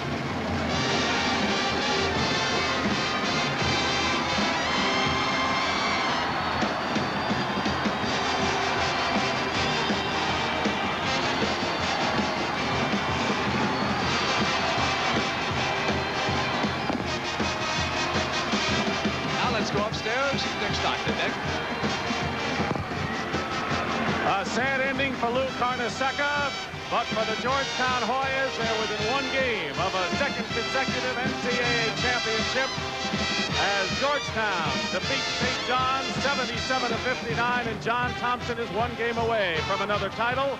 And so, for only the 2nd time in the history of the NCAA championship, 2 teams from the same conference will battle it out for the national title on Monday night. It'll be Georgetown against Villanova, and in 1976, it was Indiana over Michigan in the Big Ten. Now it'll be Georgetown and Villanova. We'll be back to Lexington. In all the universe, there's never been anything like the new size Chevy Astro. Chevy Astro. Chevy Astro stands alone with the only V6 available in a van. Vortec V6 power that rivals a V8, and the highest towing capacity available, up to 5,000 pounds, in a size that fits your garage. Chevy, Astro. When it comes to new ideas in vans, nothing works like a Chevy van. Sometimes, in United's friendly skies, it's best to do nothing at all. Morning. I was up all night getting ready for a meeting. You have about 2 hours to relax. Now this is all I want. There's a do not disturb sign on 24H. Flying high across the land, we're giving you everything we can. We've got more to give along the way. You're not just flying. Thanks. Great flight. It was nothing. Fly in the friendly skies. Bigger engines work easy on oil. But today's smaller, higher revving engines are tougher. They can break down an oil's viscosity within 1,500 miles. That's why there's Castrol. Tests show Castrol suffers no significant breakdown of viscosity even after 5,000 miles. So use Castrol, because if you make things too hard on your engine could make things hard on you. Castrol, engineered for smaller cars. Our final score in this national semifinal, Georgetown 77, St. John's 59, and the Chevrolet most valuable players, senior Bill Winnington of St. John's. He scored 12 points, and for Georgetown, David Wingate, he had 12 points, but he's the star because of the job he did on Chris Mullen, holding Mullen to only 8 points in the ball game, and that is exactly what the strategy was for John Thompson. Keep the ball out of the hands of Chris Mullen. And right now, with the happy Hoyas, here's Brent Musburger. Brent? All right, Dick, thank you. I'm with Coach John Thompson, Michael Jackson, and Pat Ewing. Congratulations to one and all. John, your team came out very confident today. They had a lot of poise early on, not only the first half, but the start of the second half. Well, I think we've been working very hard, Brent, and you always are afraid, particularly in the Final Four, that you're going to be too tight. I was afraid because they look so loose. And I know that St. John's is too good as a team. When you make that kind of run at them and everybody's loose, there's usually a let-up after that. And St. John's made a run at us, and I told them, don't be panicked by it. What'd you do, intimidate that referee there at the end of the half? Not really. I think they're tight, too. And I just asked him to be consistent because I thought the foul that was called on Patrick with both hands over his head, if that was a foul, then the foul at the end of the half had to be a foul. So I just wanted consistency, but they're doing the best job they can, and I get excited during the game. Patrick, I noticed before when Brent wasn't quite ready, you started to give him a cue. You're getting to be a pro on his television. No, not really. I just saw the man signaling, telling him that this is the camera he should be looking at, and I just try to point it out to him. You had a great team defense today. You get an awful lot of credit individually, but today your team defense was so outstanding against Chris Mullen. He never got a chance to get anything off. There's a case where he's coming down the lane and you're waiting on him. Well, they have been trying to do that the whole game, and I just, I saw that particular time, and I just tried to help out. And it worked out, so I'm happy for that. Michael, you fellas went into the four corners there, and it made it very difficult for St. John's to make any kind of move. For you fellas, explain that four corners. Are you trying to hang on to the ball, or you're actually in an offensive frame of mind that you're trying to go in and score? Tell him to explain it to me, too. I want to hear this explanation. No, actually, we're really trying to score off of it. If they're playing real uptight, then we're trying to look to penetrate. If they're playing off of us, then we're just looking to kick it around until someone is able to penetrate. All right, Michael, thank you very much. We will continue here from Lexington, Kentucky, the site of the Final Four, in just a moment. I train the best gymnast in the world. I expect perfection. And the only beer that comes up to my standards is light beer from Miller. Light scores a perfect 10 because it is less filling. But even better, you can't beat the taste of life. Yeah? Well, let's see how did I do. Whee! Good. Oh, no. Light beer from Miller. Everything you always wanted in a beer, and less. Russian Zets. Now, direct from the future comes the Canon T70. The T70, sleeker to hold, simpler to handle. Controls are now touch button. Data now crystal clearly displayed. Film advance now built in. The Canon T70. Now you can capture computer-perfect pictures with the touch of a button. The Canon T70. Touch the future now. So the final score, Georgetown 77, St. John's 59. For Brent Musburger and Billy Packer, this is Dick Stockton saying so long from Lexington. Right now, we have some people we want to thank for their efforts this afternoon.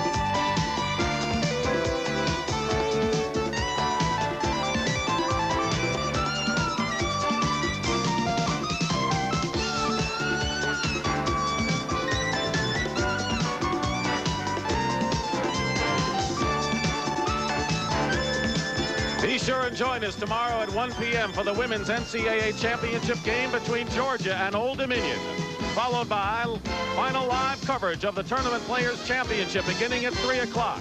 And then Monday night at 9, we bring you the National Championship game when the Villanova Wildcats and the Georgetown Hoyas go head-to-head.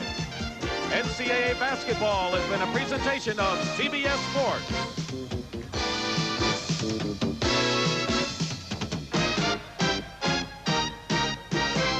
United flies more